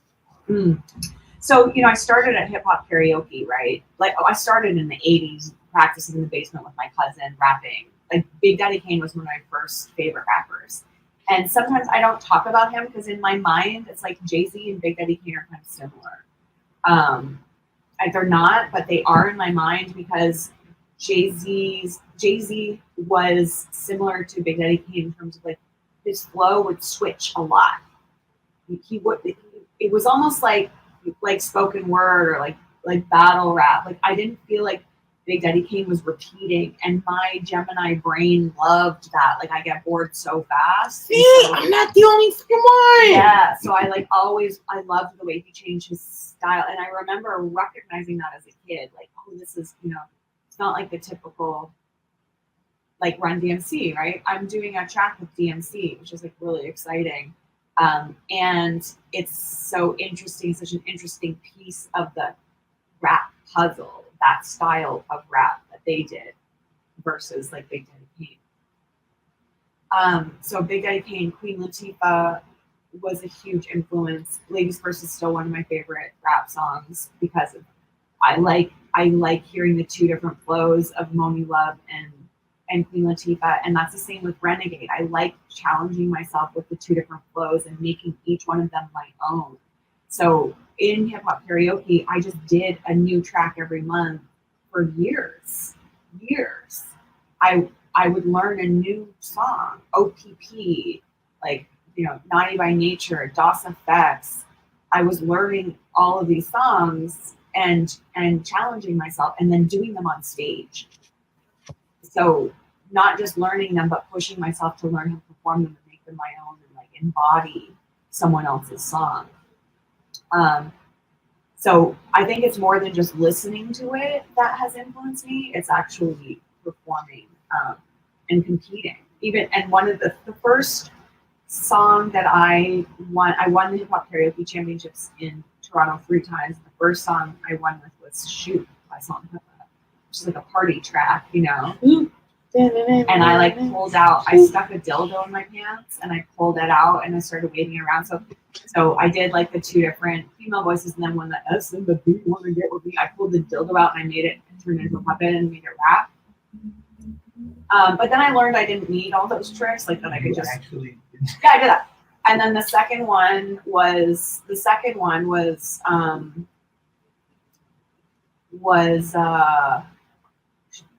Slam, where I crowd surfed.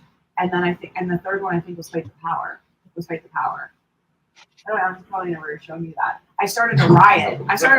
People were losing their minds. They were throwing water bottles at the stage. The whole crowd was going bananas. It was just like madhouse. Yeah, I'll find that. I think it's on my YouTube channel. I'll find it. So it's interesting because like I think we were talking about this. I was putting a verse down on a friend of mine's track. Two battle rappers, Phantom and Chief. And I was thinking about my style. It's like when I listen to other rappers, I can often hear their influences. And when I listened to rap as a kid, I would listen for samples. Like I loved trying to figure out where the samples came from. And also there's this language in hip hop where it's like you were saying about Biggie, like one rapper is referencing another rapper's song, or like and I do that in Never Too Late. I start with Chuck D's lyrics, which he said was okay. Which is amazing.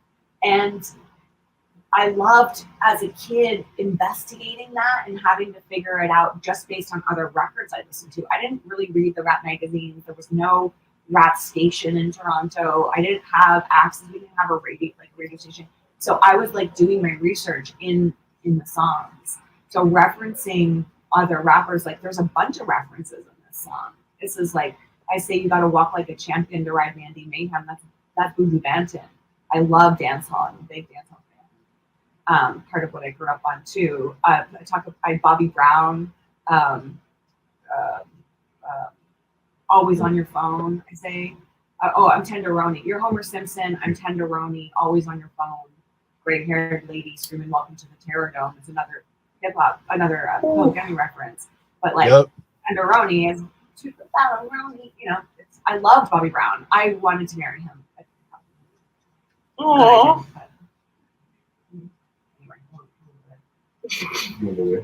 Bobby Brown marriage. Anyway, what was I talking about? Yeah, so I really fucking just studied the craft. Like I loved it and I studied it. And now I think that my flow, I don't know because I'm not someone listening to it, but I think that I'm not sure if you can pick out my references, but they're there. Like Eminem, is an influence as well. The Ludacris, Drake. I think people that try to do something different is always interesting to me. Little Sims, love Little Sims. Doechii, I love what she's doing. I love how she's referencing, classic boom bap hip hop and like fucking with it. I mean, she's a real artist in my opinion. I really, really like what she's doing. Nicki. So many. So many.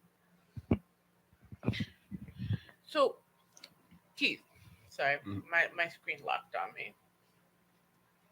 Thank God this is pre-recorded. Public Enemy is known for its strong political message, right? How do you feel the role of hip hop and in activism has evolved since the group first started? Wow. I guess activism is done in a different way. Because when we started, there wasn't that many rap groups. It wasn't that many rappers making records like we have now. That the activism style music is not the forefront like it was in the beginning. Because the reason why the activism was the forefront in the beginning, label warnings kicked in. Yeah. So you're not going to talk about guns and none of this and that, and sticker warnings came across. So more so the activism world became more abundant, but then the activism world became more to the point of like, this is what's going on in the hood that y'all don't see when we didn't have social media. So that was there. Whether NWA was an activist group done in a different direction, but they was just as much of an activist group as Public Enemy. And then you had the soloists like KRS, KRS One, those guys. But those was we were speaking about things that was actually going on in the hood, whether it's good or bad, you know. And then the playful boasting and boast rhyme came about. That's what, you know, boasting about yourself was happening. That's kind of like the LL world. But it's always been that. But we decided to take a different angle because, you know, we just got tired of during the 80s, every black person was damn near considered a drug dealer because the drug trade was really high. There was no thing. So we would get stopped, especially in Long Island, if you had a nice car, because they know all the black people live at. So I can get into this really deep. They know all the black people live, but if they see you with a nice car, they would be like, "Where you get this car from?" That's how racist some of the cops were. They didn't really care. So that became a thing. So we was on the side of like, yo, man, we're tired of getting treated like everybody or every young black American was a drug dealer, because there's a lot of them that was. That's how they got paid faster. We wasn't making no money in the music industry like we're doing now. But that was the thing. And there are a lot of activist underground artists, but they don't get that light like the drill rappers get, and I won't even say boom bap rappers. They don't even get that anymore. But there are a lot of activist rappers that's running around. They just don't like get Immortal Technique. Like Immortal Technique. Yeah. There's tons of them. That's not cool anymore, because what that did was it started to unify people. And the worst thing you can have in hip hop is everybody being unified. That's why Puffy got the problems right now, because it ain't unified. They love that. That drama is perfect. But when you get us unifying, and we had the red, black, and green medallion back to Africa, that's powerful. That's the most powerful thing. But everybody being divisive and holding the next person down, they love that. They love that, because that works. I'm glad you I don't want to go too much into the Diddy thing, right? But Diddy was such a big part of the culture, 90s, 2000s. Do you feel like everything that's going on right now is taking a big step back for hip hop? No, we can't. They keeping your mind focused off of something. Okay. They taking the focus off of something. Don't know what it is. Johnson and Johnson. Yeah, well, that too. But I don't want to get into digging. I don't want to get too much into Diddy's situation. But Diddy don't have this situation because he challenged one of the most greatest alcohol companies ever, Diageo. Yep, they're powerful. They've been around since Prohibition.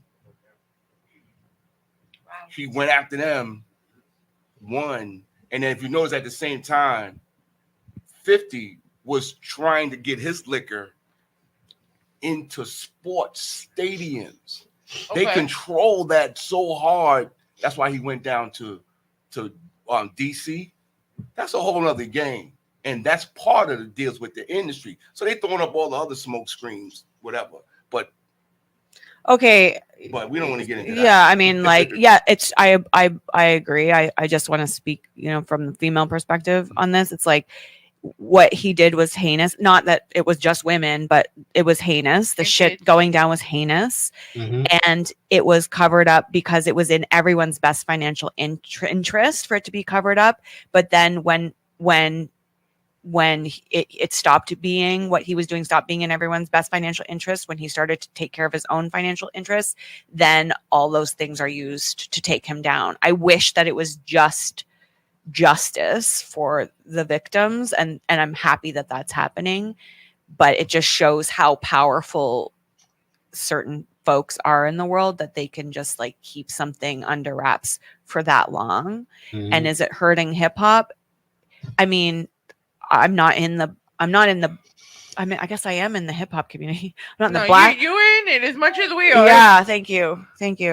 I don't know. I think like in any sort of art community, anything that keeps us accountable, I think we need to understand that we are not creating in a vacuum and making art in a vacuum, and that it affects people, and take that seriously. Speak your truth, but know why you're doing what you're doing. Know why you're making the music that you're making. Like have a question you're asking, or always be seeking to move the art form forward.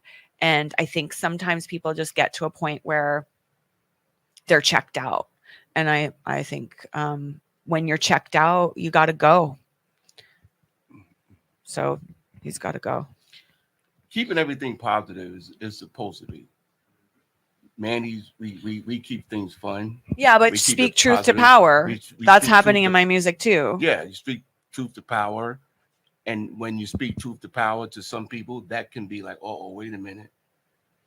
Yeah. We go through lyrics, and what I know lyrics, some of the stuff Mandy does with some lyrics stirs up people. Yeah. And it's a great thing that when it stirs up people, but depending upon how it stirs up people. Well, I believe that once you create something that it no longer belongs to you, that when you put it out into the world, that it then is the world's experience of the thing, and your experience kind of doesn't matter anymore. So when I was going to say, when I first went viral and that whole stuff was going down, I realized at some point that it was a lot of the conversations were conversations that needed to happen. I'm old, I'm white, I'm a woman. These are 3 places where I'm going to piss people off, just in general, never mind hip hop.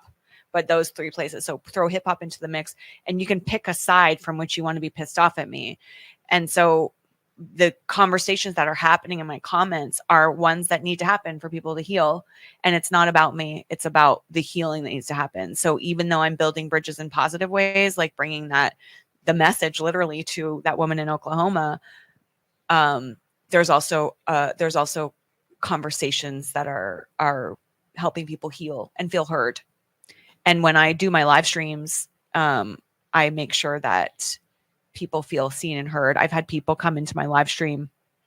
One person who was commenting on me being a culture vulture and DM'd me about it. And I went and researched the person. And I don't always do this, but I researched them and found out they ran a small not-for-profit gallery in Philly, and were very passionate about helping BIPOC artists. And I'm like, wow, this is so interesting. Like, this person is so interested in art and helping artists, and yet they see me as an oppressor.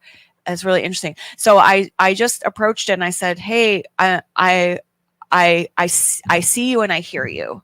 And I want you to know that I'm here to talk and to listen. Not even to talk, to listen. If you want to have a conversation, I'm here.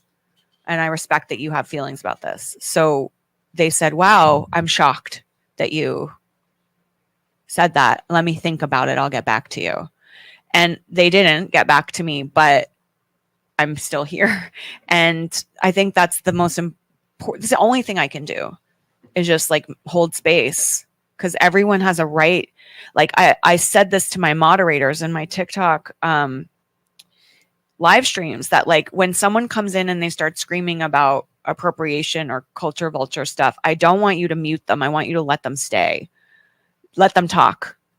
Because when you grow up and you're having rocks thrown at you your whole life and someone lobs a tennis ball, you're going to think it's a rock. So immediately your response is going to be, that's what's going on.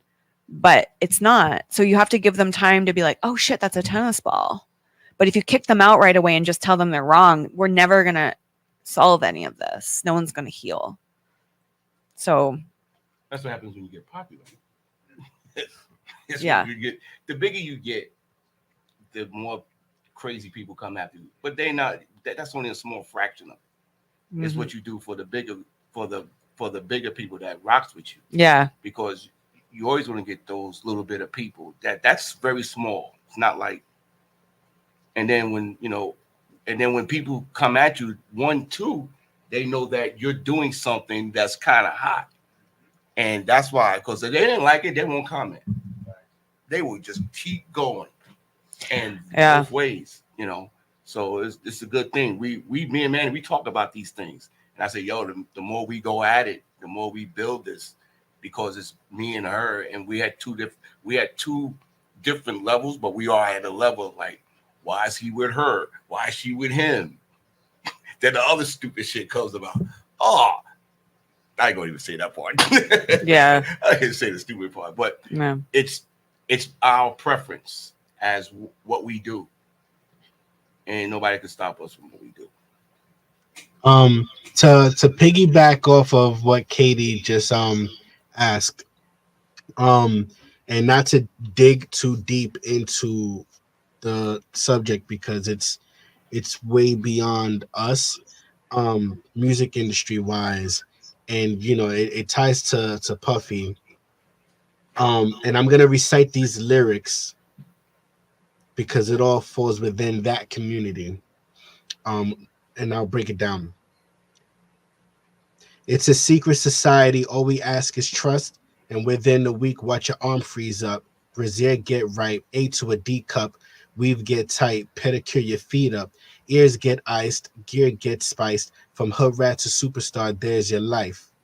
He could take you out of your hell. Say bye to Reebok. Say hi to Chanel. Say hi to Gucci, Prada as well. Take a look in the mirror. Be proud of yourself. Do you think that these hidden messages within hip hop, now that everything that's coming to light, does it also push us even further back in hip hop, or is everything meant to come to light to take down those who are the gatekeepers? Ooh. I think what's interesting is what Keith said earlier about we were talking about in the early days of hip hop, they were talking about things they didn't have. So, you know, a poor person in China, that resonates because they want to have the fancy cars and the, you know, pedicures and what have you. And the problem with it is when you build your house on, what is the line from the Bible? Like building your house on sand, when the foundation is not solid, when it's not rock, when you're building, you know, that you're speaking into existence something that you want to have. And what has been spoken into existence in that particular lane has a lot to do with money. It's the only thing, right? And it is certainly power, but I just feel like because it was so out of balance, from a popularity perspective, like there was always, you know, Tribe and De La Soul and that other sort of lane of music being made. Not sort of, but that other lane of music and conscious hip hop being made, that it was out of balance because of what Keith said also earlier. The people that held power in the music industry were making more money off of a certain style of music. So if anything, the hip hop industry has been out of balance, is the point I'm trying to make. It's been out of balance and hyper fixated on certain storylines. And so is film and TV been hyper fixated on certain storylines. And it's because entertainment has been controlled by very tight groups of people, 5 people at the top of the music industry, all of them a certain demographic, 5 people essentially at the top of the film and TV industry, all of them a certain demographic. Now we don't have that anymore. Now there's still tug of war going on in terms of who gets the message out, but it's democratized. That's the reason I'm sitting here right now, is because I've found an audience without anyone having to give me permission. So I think hip hop is, everyone is in the middle of a reckoning, not just hip hop, film and TV, the medical industry, sports, everyone is reckoning with the patriarchy, with the white racist patriarchy. Thank God. And I think you know, we're going to have to clean up the shit in order to rebuild the foundation because it was built on sand. We need to rebuild it on brick. Does that answer your question? Absolutely. Amen.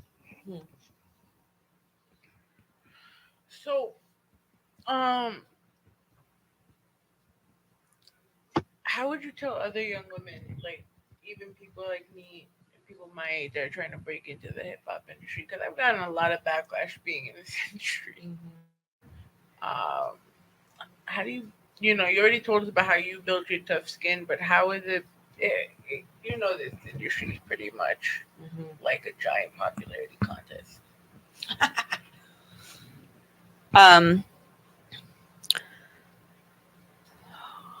So when I stopped dyeing my hair, it was in 2018. I used to dye my hair red, and I did it for 14 years. Oh wow! Yeah, and I started when I was like 30.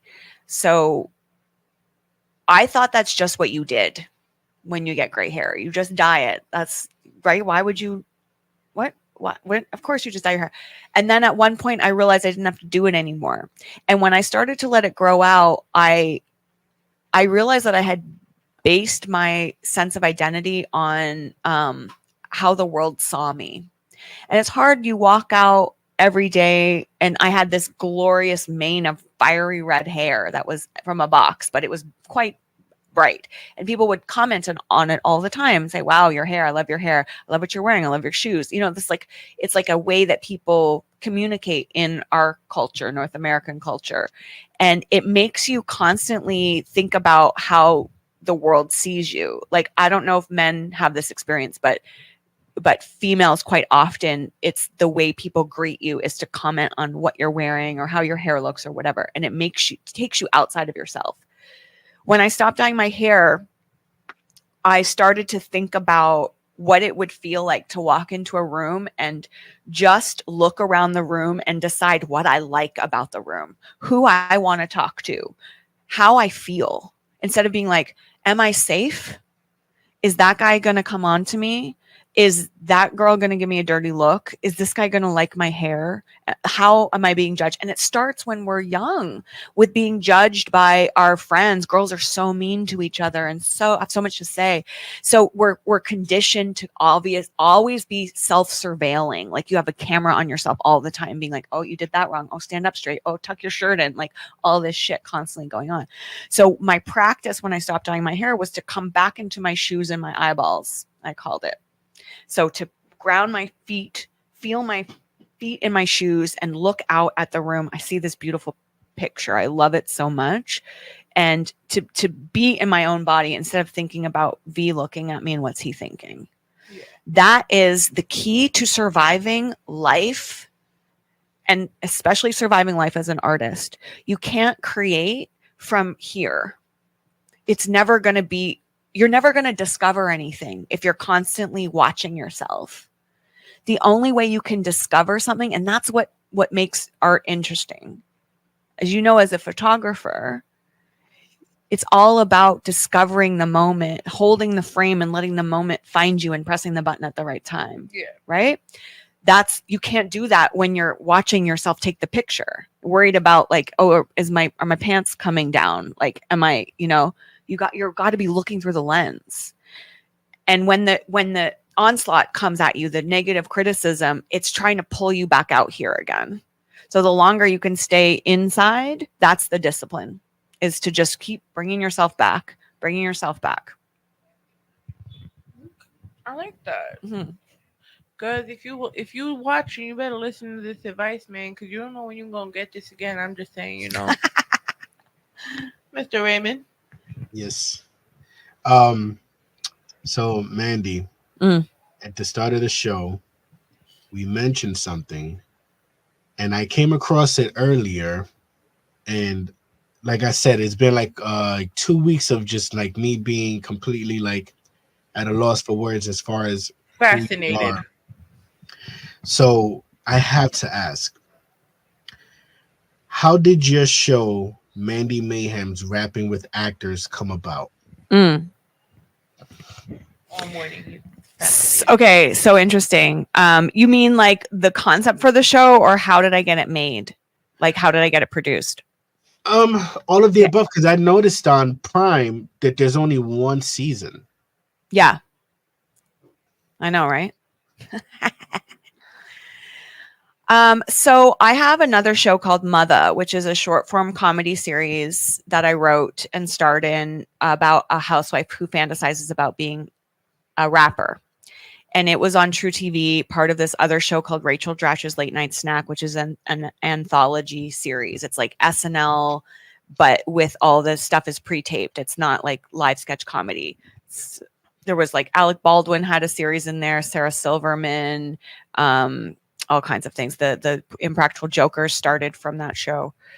So that was really amazing. And we had a bit of a budget, but I didn't get paid that much. But this was my shot. Like, I really thought this was going to start my acting career, my writing career, what have you.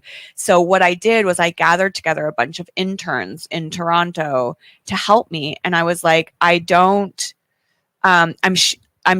we shot the show in the US, so I can't help you in terms of like credits or anything on that show, but I can teach you about production and I can teach you about social media. And like, I'm really good at helping a person develop their skill set through the work they do with me by tailoring their job to what they want to learn and then launching their career for them. So I had 5 different young women that came and worked with me on Mother. And in the process, I wanted to give them a project that they could get credit for. So I had this concept for a variety kind of sketch interview show called Rapping with Actors, and where I interview actors and we talk about acting, but we also talk about hip hop. So we talk about their top 5 rappers, we talk about their top 5 actors, how music might play a role in acting for them, because a lot of actors want to be musicians and a lot of musicians want to be actors. It's a very common thing.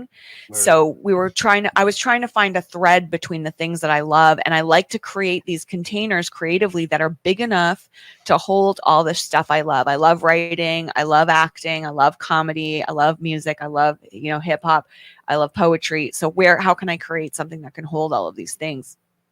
So we were working out of the Toronto Public Library, and they had a green screen room in there and all this equipment that you could rent or borrow within the library, video cameras and tripods and lights and whatever. And then they also had an editing bay with like big Mac iMacs. So I gave everyone jobs, and like there was one woman that wanted to, learn how to edit, and one that wanted to learn how to put a deck together. And so I gave them all jobs, and we did this teaser for Rapping with Actors. And then we had a local TV station, Bell 5, which was like a publicly funded TV thing. And we sent it into them. Like, we just submitted. I had them do all the work so they could learn. And then they sent it in and they picked it up. And so we had a budget of like $700 per episode, which paid for the hard drives. And like, I paid for hair and makeup and some catering. Like, we had no budget. There were 6 episodes. And but we had access to everything that the public television station had access to, which was Much Music, which was Canada's version of MTV. We had that whole building. We had their sets, we had their cameras, we had their camera people. Everyone that was in the building that was on salary, we got to use. So the production value is pretty good, considering the budget that we had. So it was really like a beautiful gift that I was trying to give to these people who were giving to me, and it resulted in like me selling my second show, essentially. And then I've wanted to continue with it, but I need a budget. So I haven't had someone else pick it up. At this point, I could probably get a brand to do it. And I have a whole slate of TV shows and film ideas and things I want to do and integrate live streaming with. And so like the next stage for me, once we get this album rolling and start doing some shows, is to get back into my film and TV production and start to really like develop the other projects that I have, and maybe a second season of Rapping with Actors, hopefully. It's an amazing concept. Like, if you don't immediately land your feet on doing a second season with that, would you transition that or something of that ilk into a podcast? So I did a podcast when I when my hair was growing out. It was called Going Gray in Tinseltown. And it was, I guess, 2018. So it wasn't like at the beginning of the podcast days, but it was still like before everyone had one, you know?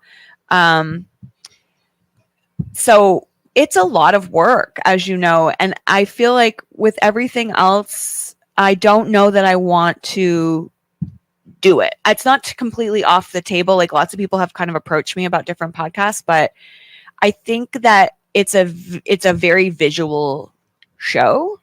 I'm way more interested in live streaming improvised content, using TikTok live stream, YouTube live stream, than I am about cutting and editing a podcast. So I know that's kind of vague, but I mean, it's not bad. Like sometimes, like yesterday, for an example, like me and Ray did a whole pretty much listening party as an episode, you know, because if we just did it straight live, it kind of just saves us from going through the hassle of overthinking the editing process. Yeah. Doing it live it's a different experience for the audience for sure. Like when I went down to Austin and I did Danny Brown's podcast and Christina P in the Your Mom's House studios, and they had a really interesting setup. They had like very tight production. It was like a 20-minute. They had a clock, a timer going, a huge timer, and they had segments set up, and it was like in and out. Like I flew to Houston or to Austin to do 20 minutes. You know, it was like in and out. With Christina, we went a little longer because I started talking about drinking piss, and then she was like, "Okay, I need to hear this story." So we do have one of your other songs queued up. I want you to tell me a little bit about the Through It song, and then we'll play the video. Because we still got to do a photo shoot for you and Mr. Keith. Yes. So we want to make sure we tackle that too. Okay. But tell us about the song. So Maddie, by the way, a friend of mine had posted herself on this. It's not, I don't think it's a zither. It might be a zither. It's as a musical instrument where you blow into it and you press buttons and play, and it's like a little keyboard. It's like an electric it's a kid's toy. And she was playing this song called I'm Through with Love that Marilyn Monroe sang in a movie. It might be Some Like It Hot. I can't remember what the movie is. And it was so beautiful. And I loved how weird this toy instrument sounded. And I was like, please send me the stems. I want to write a song to that. So I wrote this poem. It's a spoken word piece. I wrote it to that sound she made. And then like I tried to work with a producer to make it, and it didn't come out right. And then I think I ended up finding this beat that's on here on BeatStars. And I can't remember off the top of my head who the producer is, but I filmed the poem. I recorded myself doing it, I filmed the poem, and then I shot it in my bed. So the piece you're going to see is homemade. I've never released this song. It's just on social media. All right. So let's do a quick drop for it. Then we're going to get to our closing questions and remarks. Okay. What's up? It's Mandy Mayhem. You're about to hear I'm Through with Love. Let's get it on. Welcome to the Rawrrzone on our website, www.rawrzonenyc.com. Elgin Sound Radio and Boost 82.3 FM. This is Through with Love from Miss Mandy Mayhem. Retiring the vagina.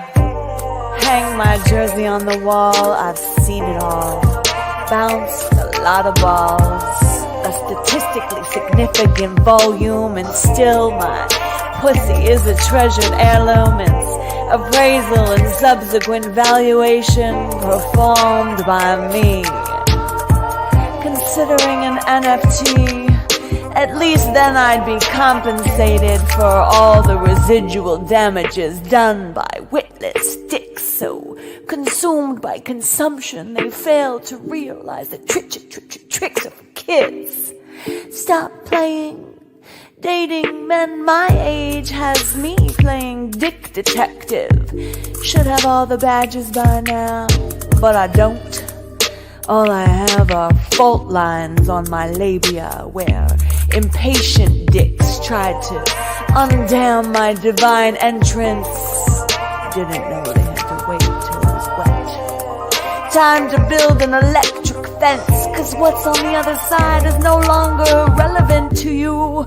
Besides, the jolt is so intense now that I've exhumed my divine feminine. You don't deserve that experience, though I'd like to watch you fry for my own amusement. Labial electrocution is one of the many tools in my fuse box. But I'm trying to conserve energy, so back the fuck up.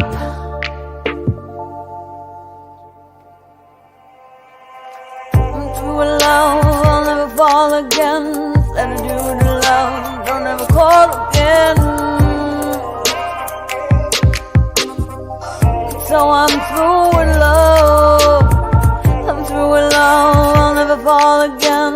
Said it you to love, don't ever call again. And so I'm through with love. I thought this song was gonna be a joke. Oh, it does too. Constant. Oh man, and we are back. We're talking about how content is the bane of all of our existence. You know, Ray's kind of enjoying doing it now. But we here. Welcome to the Rawrrzone. We reaching that end of the night, and I do have like 2 questions left for Mr. Keith. I don't know if you have any more for both of our guests. Yeah, just you know, how has it been like, you know, working with each other, like from creating to studio sessions? Like what do you two learn from each other as creators? Manny has a thing of where she likes everything super perfect, which is great. Which is, I like artists like that. That's why you have producers that come by and say like, this, we have enough. She'll keep giving me more and more and more, but I'll be like, we have enough. And I like to work with, the more I got, the better it is, you know, because we go back and pick and choose, and we just figured out how, you know, we just vibe, and our whole studio session is a vibe. Then we figure it out, then we attack what we need to do. But it's about a vibe. But she's very hard on herself. I think that's the biggest thing I deal with her about. She's very hard and on herself and how things need to be, which is always the best attitude for every artist.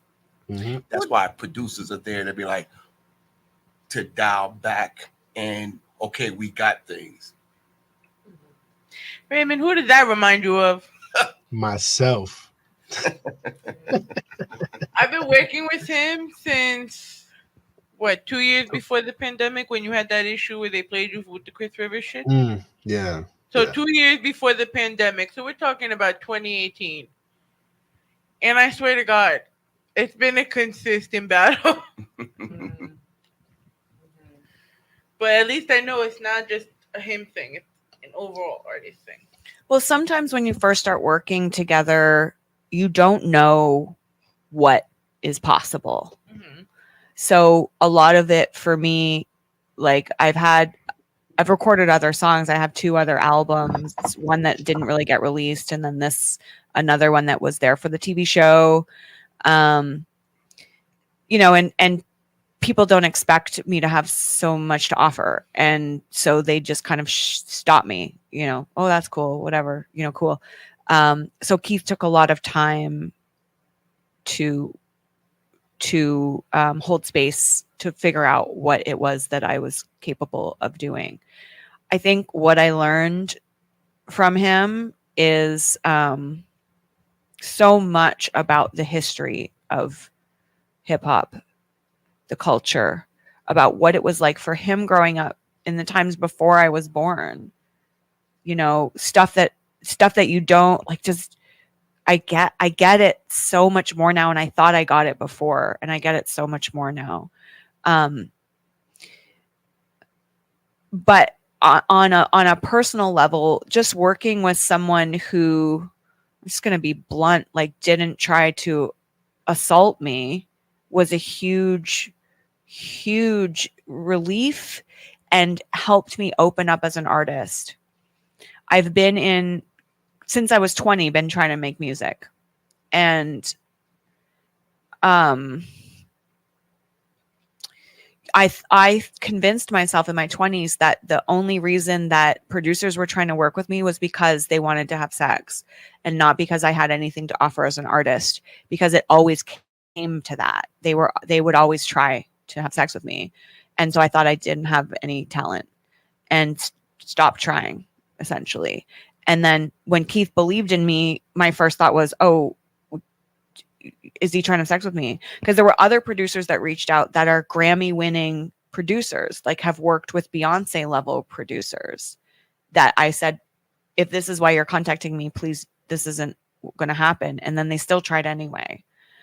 So I didn't trust anyone. And like, from the time we started working together, like we ended up basically living, like we're in a domestic non-sexual partnership at this point. Like we've been working together for a year, and like, you know, I lived in the studio. Like I know what his chewing sounds like. Like we've spent so much time together, but the relaxation that I have found has been, has opened my voice up.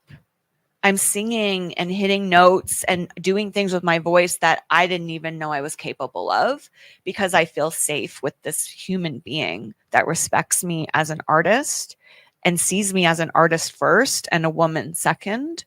And that I've just never experienced that in music, except on my second album, and my producer, Ryan Carroll, DJ Dyslexia, incredible artist who is also a gay man.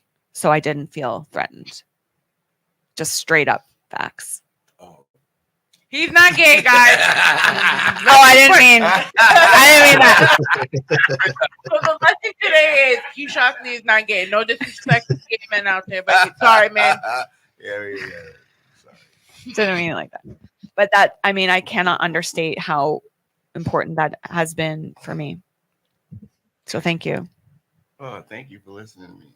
Because we go through our emotions. Oh yeah, I cry like a lot. Yeah, I think one of the things that working with Mandy and me working with artists, I can bring out the craziness in our artists, which is good. I use it for putting your soul on your record, because that's what this is about. Yeah, it's about putting your soul on these records and what you believe in.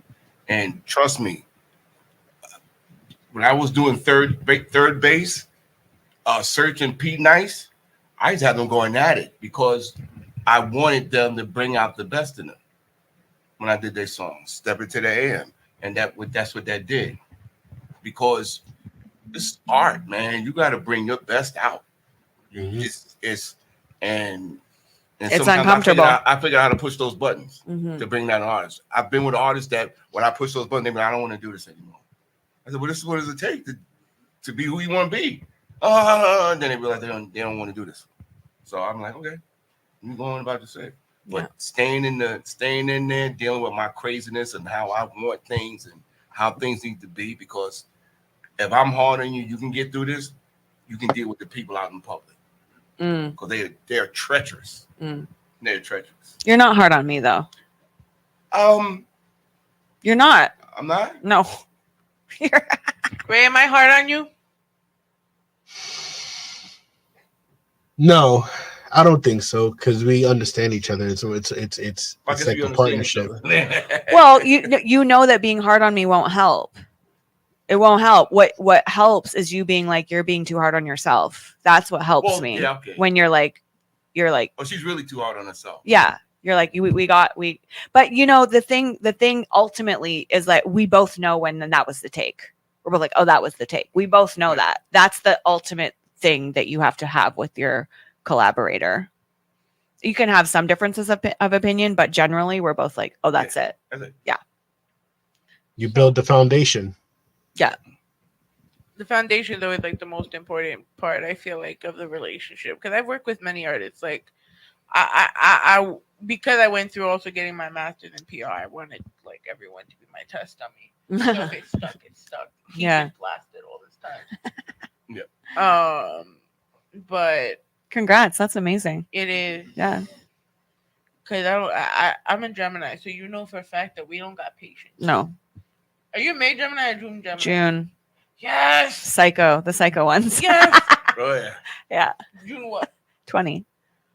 Oh God, you have my ex's birthday, but it's okay. I'll deal with that. You dated, and I dated another Gemini too. I was the worst mistake I ever made of my life. I was engaged to him for like 2 years. It was horrible. That's neither here or there. There's just too many people in the room. Yeah, my nephew is here. I can't start explaining all that right now. But I do have a question for Keith. There's 2 parts. You worked obviously with Mandy. You worked with some of the most influential names in hip hop. What are moments or collaboration in your long career stood out to you the most? She won't be insulted if you don't say her. It won't be me. No, I mean, it's okay. Collaborate. Oh man, that's. I think Ice Cube was the one that stood out. As far as crazy talent, LL, young LL, one take.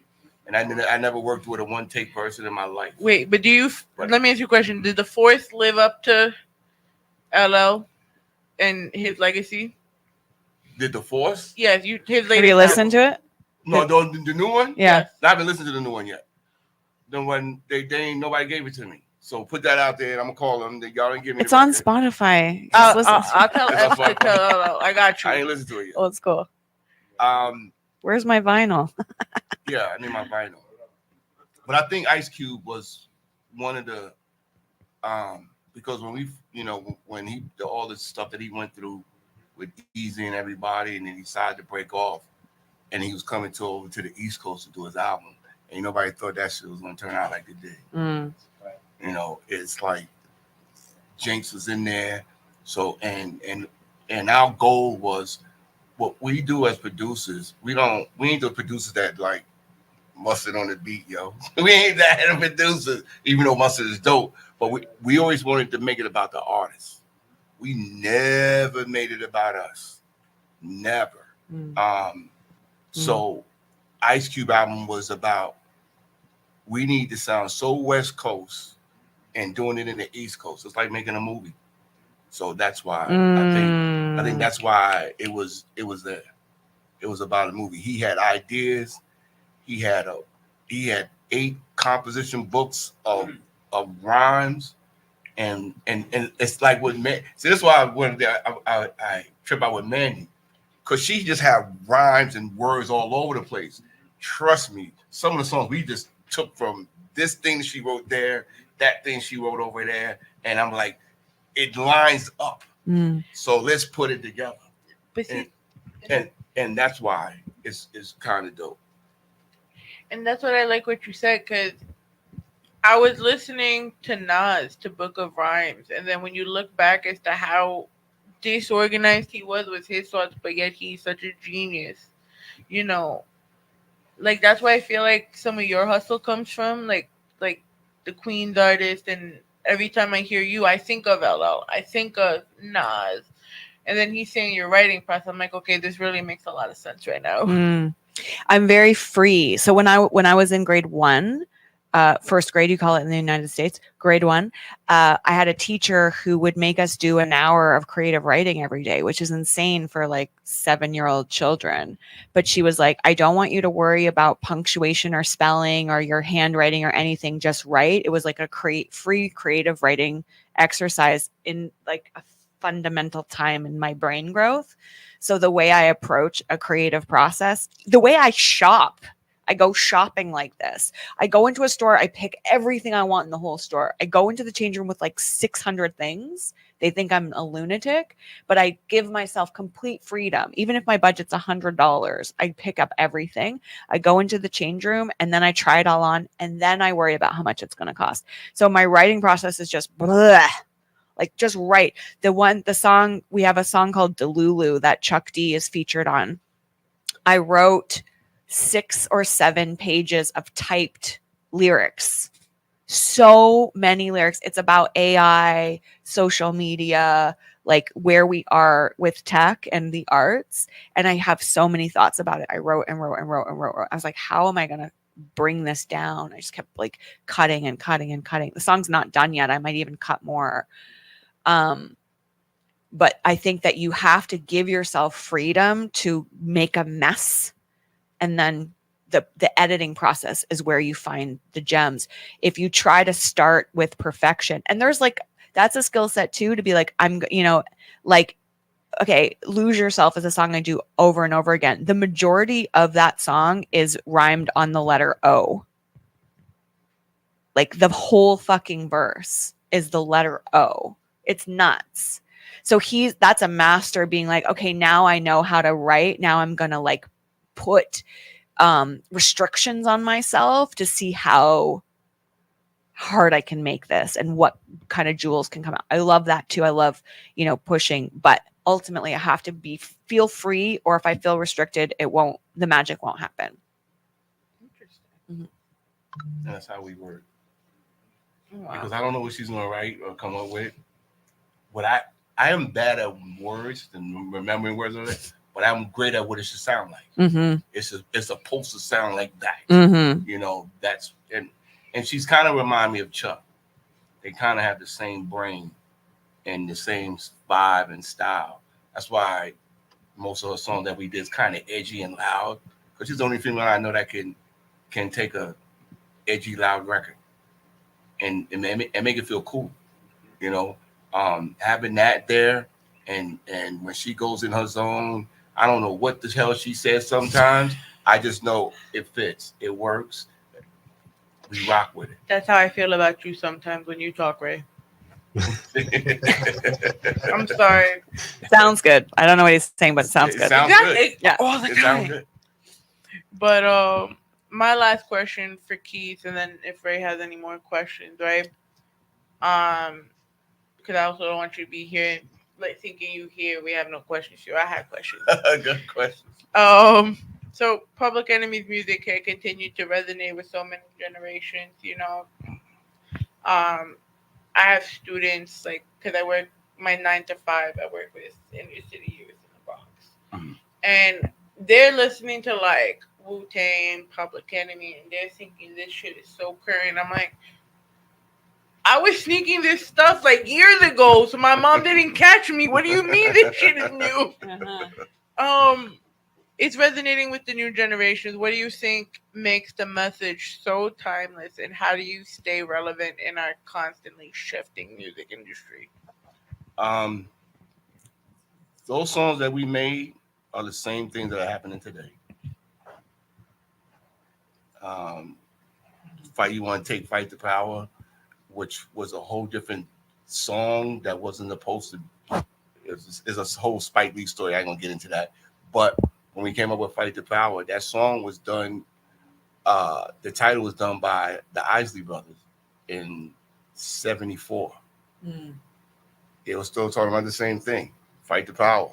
We just took the same thing, we kept the words Fight the Power, changed the whole melody, applied it to Do the Right Thing, where the cops, when they killed the kid and all that, a theme song that's going to resonate with people. So you're talking about a song that was done in '74. We brought it back out, the same kind of concept, in '89. So almost a 20-year difference, almost 30-year difference. So our subjects and our topics are still going on to this day. Still going on. We did a song called She Watches Channel Zero. That was about people watching soap operas women watching soap and get caught up into the All My Children and the General Hospital. All right, Yeah. you flip that to Housewives of Hollywood. Same concept. I mean, the soap operas are still living, man. Sonny Coenzo's still doing his thing, man. Yeah, they're still doing their thing. But it's just we talked about subjects that's so relevant. It's still going on today. So and I think when some of the kids hear that stuff and they really listen to the lyrics, they're still welcome to the Terror Dome. It's this same thing. We talked about the issues we had going on with the rabbis and the Jewish community and stuff like it's still happening now. Did I tell you I wanted Welcome to the Terror Dome to be my wedding song? Like as I walk down the aisle. Come on down. Yeah. Welcome to the Terror Dome. I can't judge. My boyfriend wants me to walk down to the slowed version of the Pokemon theme song. Amazing. So, having those songs and still stay relevant, it's like what life is about social issues. If nobody changes them, what we speak about still stays relevant. The musical technique of it, we just kept it noisy and aggressive, loud. Kids like loud music. We like loud music back then. Just stay fresh. Mm-hmm. Raymond. Final question, and I'm gonna piggyback of what I'm gonna piggyback off of what Katie just asked, and I'm gonna use the coin analogy. As far as like the youth that she's with that think that Wu-Tang is that they're current. So the flip side to that coin is hip hop is the only genre that tends to put an expiration date on not only the artist but the music that's released. How do you both feel about ageism in the music industry, mainly hip hop?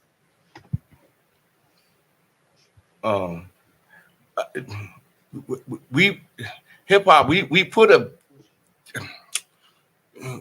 time limit on it because I want to say stupid people, but people put a time limit because they feel that it's the music of the youth because it was built by of people that was young. We was young when it started. Problem is we grew older and it still resonates to us. So having that perspective, I've read this thing that said like, hey, if you're past 30 years old, you shouldn't be making music in hip hop. Why not? Because we're always trying to keep hip hop in a zone where it's always for the young. Yes, it's always for the young. That's why you got NLE Chopper. That's the young. But when that audience get older, that his music, I want to fuck myself too. You know what I'm saying? It's like that becomes when he gets 50, his crew is going to be like, yo, this is our shit. And this is what happens with hip hop because they're always thinking about it's for the young, but we grow older. We still like this. My generation is totally different because we built this. We still like hip hop and we still like some of the young ones. And then we still like our older stuff now it keeps growing. It's no different than blues. Like it's because it's around long. So it should never get old. But what I do want to say is we need to have more categories in style. Like, all right, when you get older, hey, it's classic hip hop or whatever thing you want to put in it. And then here's another thing. I argue with my barbers and them. They said the barbershop talk. They came around. They were between that and another little kid online. I went after him. They feel we can't make records at a certain age. When we've done all these hit records and everybody's still going out on tour like LL and Chuck and everybody, we can still make records. It's just people forget it's still about a catalog. So we make new music. You might not like it, but it adds to our catalog. And so what happens is our catalog grows and expands. And then at one point where if somebody don't like it, that catalog adds to that new record comes part of your catalog, and your catalog grows bigger. So when you sell all that, you get more money. See, always keep making music. Never stop, no matter how old you are, because nobody stops the Rolling Stones from making records. The biggest, craziest part, Billy Joel retired a year ago, 2 years ago, right? That lasted less than a year. Went back, made another record, say, I ain't sitting home no more. Did another single, went right back out on the road. Didn't Tony Bennett still make music 4 Yeah. months ago? Yeah. We gotta keep, but in hip hop, we put restrictions on because they think it's a young person's game. Well, there's a reason why it's a young person's game, and that's because young people are more malleable. They're easier to control. I walk into a meeting with somebody like at a record label, and they're telling, like, you can't tell me how the world works. You can't explain to me, like, you know, oh, we're gonna. I had a meeting with a very like prominent person in the music industry who said, I want to be your business partner, and I see the vision, and I'm gonna mold you. And I was like, no. I mold me. You Are don't you- mold me. I mold me. I'm not 20. I'm not going to be molded. I know what I want as an artist, and that might be challenging for someone in the music industry to want to work with, you know, who's used to developing talent. There are things I need to learn. Of course, I'm constantly developing. I'm really coachable. I love working with someone who's on my level, above my level, that I respect. I can learn something from everybody, but I'm not gonna make someone an authority that doesn't deserve it. Yeah. And there's a lot of people in the music industry that don't deserve to be the authority. They just happen to stumble upon talent and tell them that they're molding them, manipulate them into believing that it's because of them that they are who they are, and just take credit for other people's shit. You can't do that to someone who's 48, 49. I'm almost 50. You can't do that. Two, we're not making music for 18-year-olds. I'm making music for Gen X. It just so happens that millennials, Gen Z, boomers also love my shit. But I'm talking to the Gen X woman. That's who I'm making music for. Period. So I know what they like because I'm one of them. When I was an actor, I started, like I said, at 35, and I just kept telling myself, if I exist, then there's a role for me somewhere. There's a role in some movie because I know I exist. I'm on this planet. Therefore, I am a story and a character in something. So if I have something to say in a song or in my music, there's somebody out there that's going to resonate with it, because in the specific is the universal. So the more specific I get about my story, the more it resonates with people. It's when I try to like do fluffy shit or be relevant or say words that aren't specific to me that it doesn't work. So that's what has happened in the past with artists who are older trying to be relevant. God bless Katy Perry, but like whatever she just didn't work, because it was trying to hang on. It was trying to like hit all the right buttons, hit all the right notes of what you need to do to stay relevant. It wasn't like who she is now. It didn't feel like that. And I there's this whole thing going on with the whole world, but in music in particular, about authenticity. Authenticity is what everybody's looking for. So you see these artists, I'm almost done. See these artists like J-Lo and Justin Timberlake who are having trouble selling tickets because they're from a place where you had to be something else. You had to be an image of your image, and that's what when the camera's rolling, that's who you are, and behind the scenes you're somebody else. And they didn't want to necessarily share that other part of themselves with the world. Now what's being demanded of you is a level of authenticity that is uncomfortable. Like to get famous or to be popular, the world is asking for you to see all of you. I don't necessarily agree that you have to do it, but I think if you're not aligned with your truth, that our bullshit meters as audience members are so finely tuned at this point, because we've seen so much more content than any human being should ever see. We're not built for this, but now we've developed these superpowers of that person's lying. This is staged. That's fake. Blah, blah, blah. All day long, we're doing that. So when somebody comes out and they're like, I'm J-Lo, except I know you're lying because I can hear it in your voice, or what. Not saying that she was lying or whatever, but like an image, a persona. It doesn't resonate. So I think that that's what happens, is that as you get older, you start to think you have to do things a certain way, and it's misguided. Like what M did on this album is so good. And it's so interesting because there's songs on there that are old songs that weren't released. Like, I was like, why are there all these Christopher Reeve references? This is like, doesn't make any sense. But it's because he wrote those back in the day, which is like still, there's lyrics that I have like that I wrote a long time ago, like on Beaver Trap. The first verse I wrote in 20 something, I don't know, like 10 years ago, a long time ago, when Amelie was out, I wrote it. And the second verse I wrote now, but they still live together. It's like watching my lyrical abilities evolve from the beginning to the end of the song, which I think is really interesting too, for me, you know, geeking out on it. But you know, I think you need to know who you're making music for. And this is the thing that Keith kept saying in the studio. I hope this isn't what you're going to say, but he kept saying, don't listen to anyone else. We are making music for us. All that matters is that we like it at the end of the day. And that's to what I said earlier about writing. I got to just do it and make a mess and then find it in there and then worry about what the rest of the world thinks. Let me just be myself first and have the experience of creating art, because I am the universe experiencing itself. I am divine. I am creation. I am creating.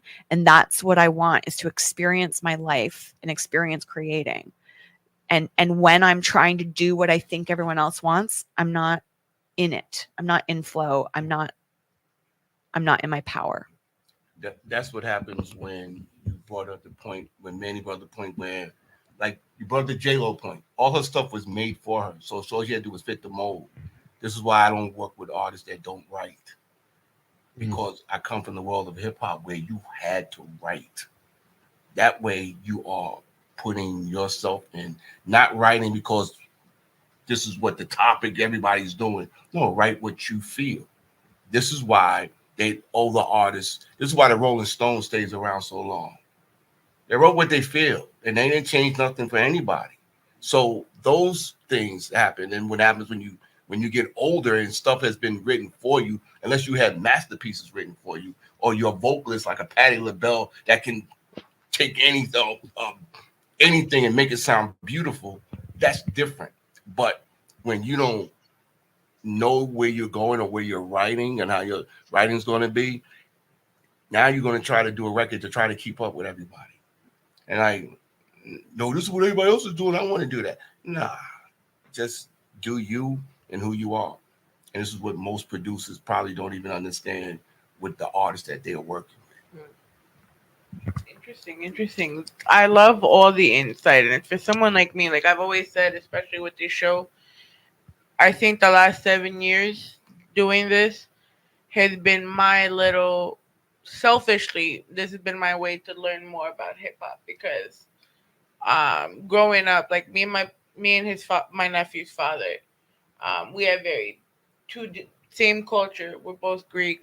We had two different upbringings.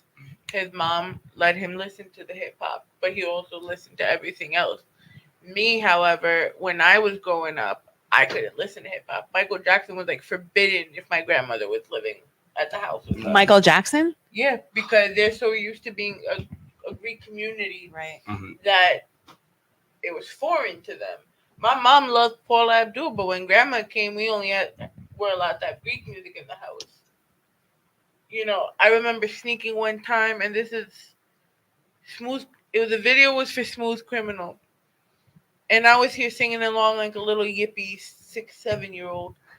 My grandmother yelled at me. So a long time I had to hide like my taste in music. When I went to high school, it kind of was, it was a wrap on that. I started watching wrestling again. No one was hiding me from saying nothing, because I was old enough where I had an attitude where you couldn't stop me. But progressing as an adult is starting to work in here, and there, you know, I didn't get to listen to hip hop the way everyone did. So, and I'm sitting here with you now, learning stuff that I didn't know. You know, so I feel like the show and learning from you guys is just like a awesome journey, and it doesn't make any fan less of a fan. You know, you could be like Mandy has shown us. You could be in your 50s rapping like you 25. Even though she's 25, like she's low key 25. Just don't let the hair fool you. I'm actually 15. That's perpetually 15. I mean, let's not do 15 because what you did on that video didn't look 15. Like, 18. That sounds 18. 18. She's Sorry. of age, everybody. He's of age. Don't call Olivia Benson now. But Ray, any last thoughts before we start closing out? Just real quick, thank you so much for sitting down with us. Even though I'm not there physically, I'm there in spirit.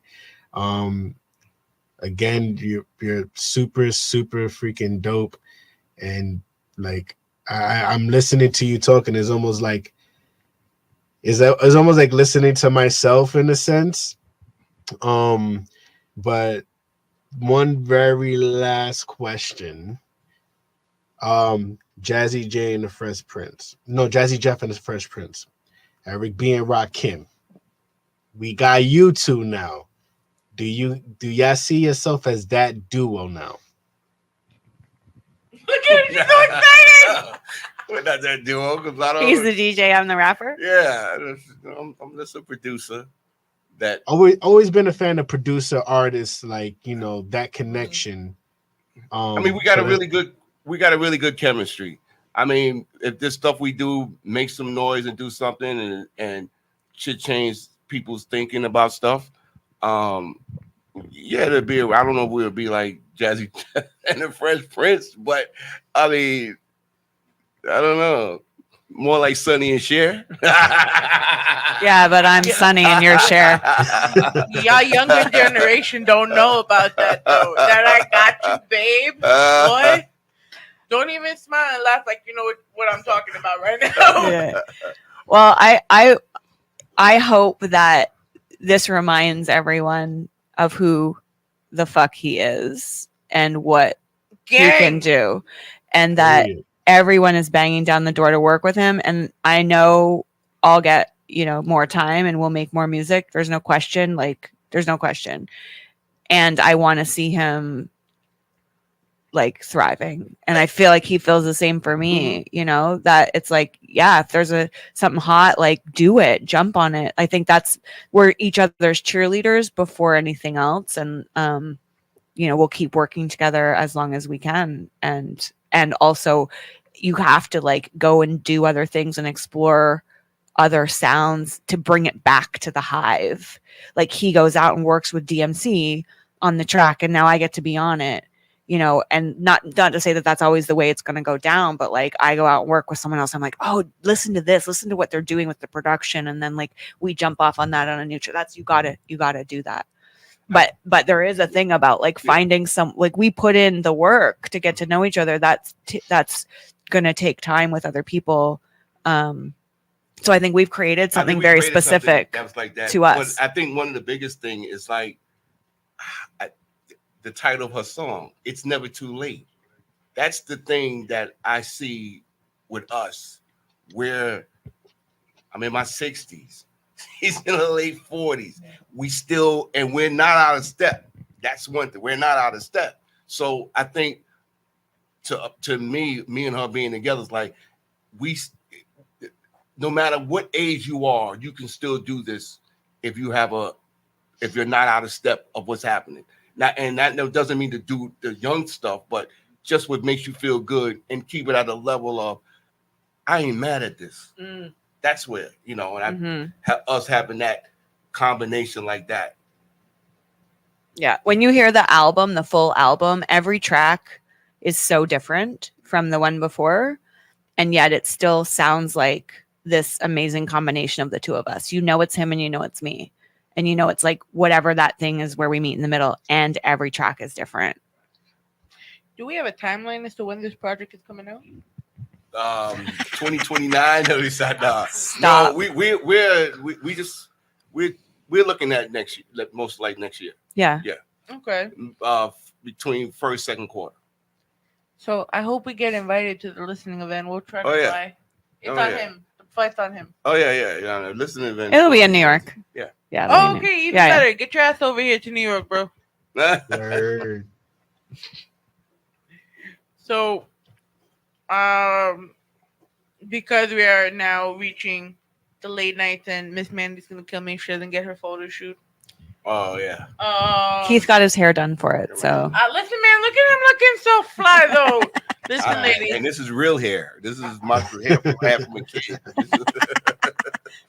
Like, I don't know if he's single, but ladies, look, he is here. You know. Don't want to know if I'm single. All the single ladies. But let's go around the room. Where can they find you?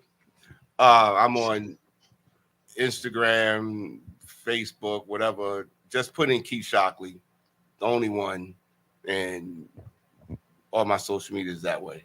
I'm very simple. I'll go stalk you. I got you. Yeah, stalk me. I'm obviously complicated because I didn't plan this at all. So my Instagram and my YouTube handles are Manda Murhead, which is so funny because people, when they see me in the street, sometimes they call me Murda because they think it's like Murda, Manda Murda. Ooh, Like Mandy I'm like Murda. murder. I'm like, no, that's not. No, it's Manda Murhead. There's a story behind that, but I'll tell it some other time.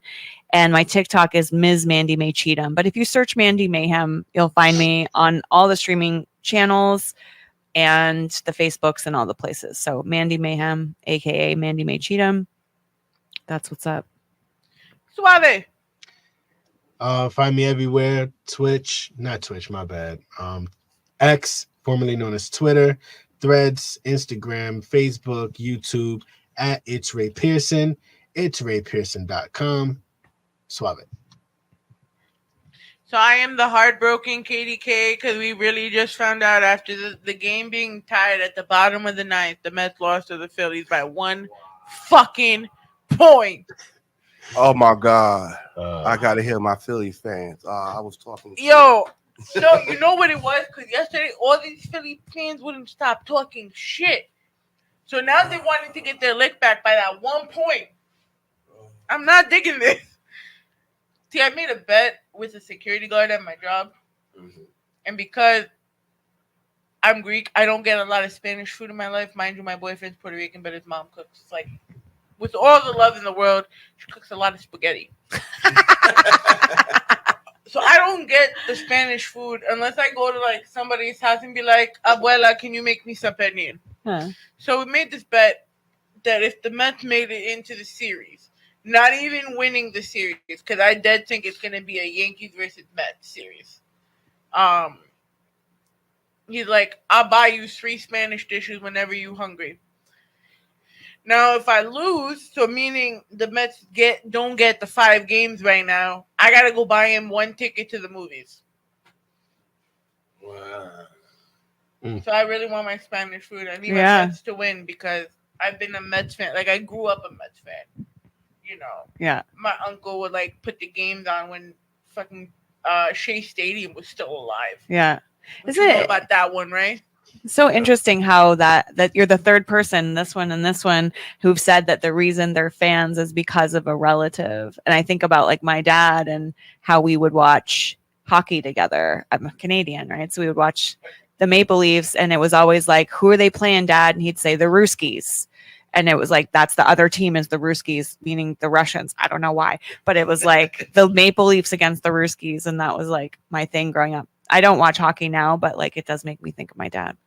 So it's like, for me, my mom, you know, we all have our own sob stories, I guess, growing up. So my sob story included my mom having like 4 heart attacks. So I stayed with her brother for like that time period. She was in the hospital. And being in a Greek family, like, we don't talk to each other about feelings. We don't talk to each other about, like,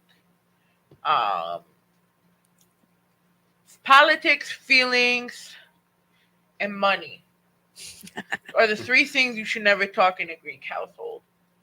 But when my uncle would come home, he picks me up from high school. We go to his house in Flushing. Starts putting the Mets game on, and we're here peeling potatoes.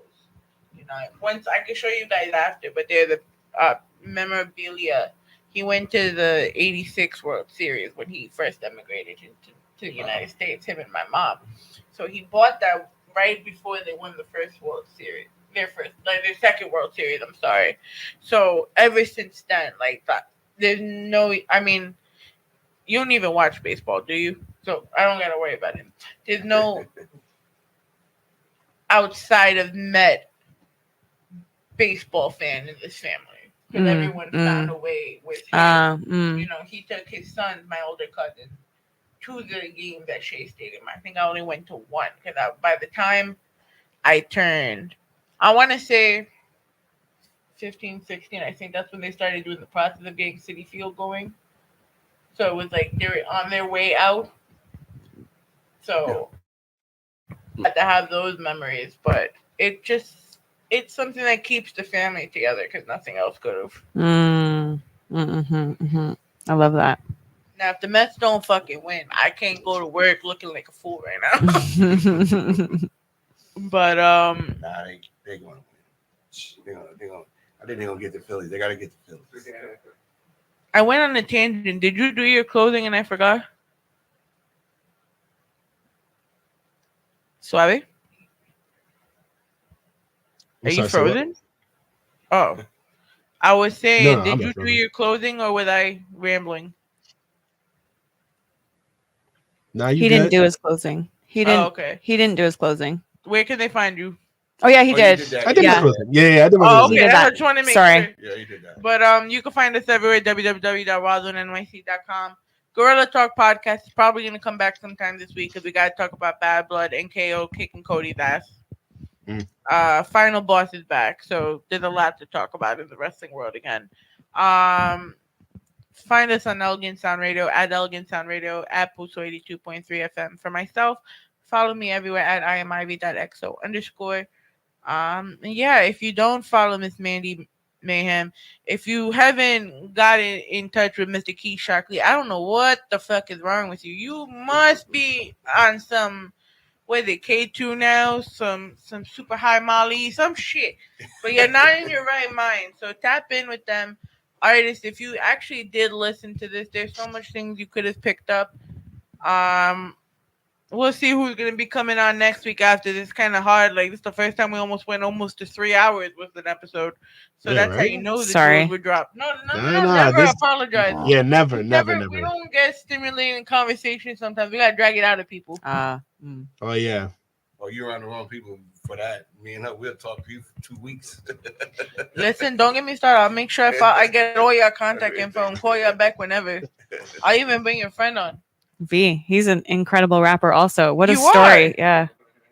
Well, see, now, since I got to split this episode into two from probably one of the radio stations, I'm going to make sure I get your music so we can put it in there. Okay. See, listen, we got to be on Threads more often, bro, because that's what got this. I told you. Yeah.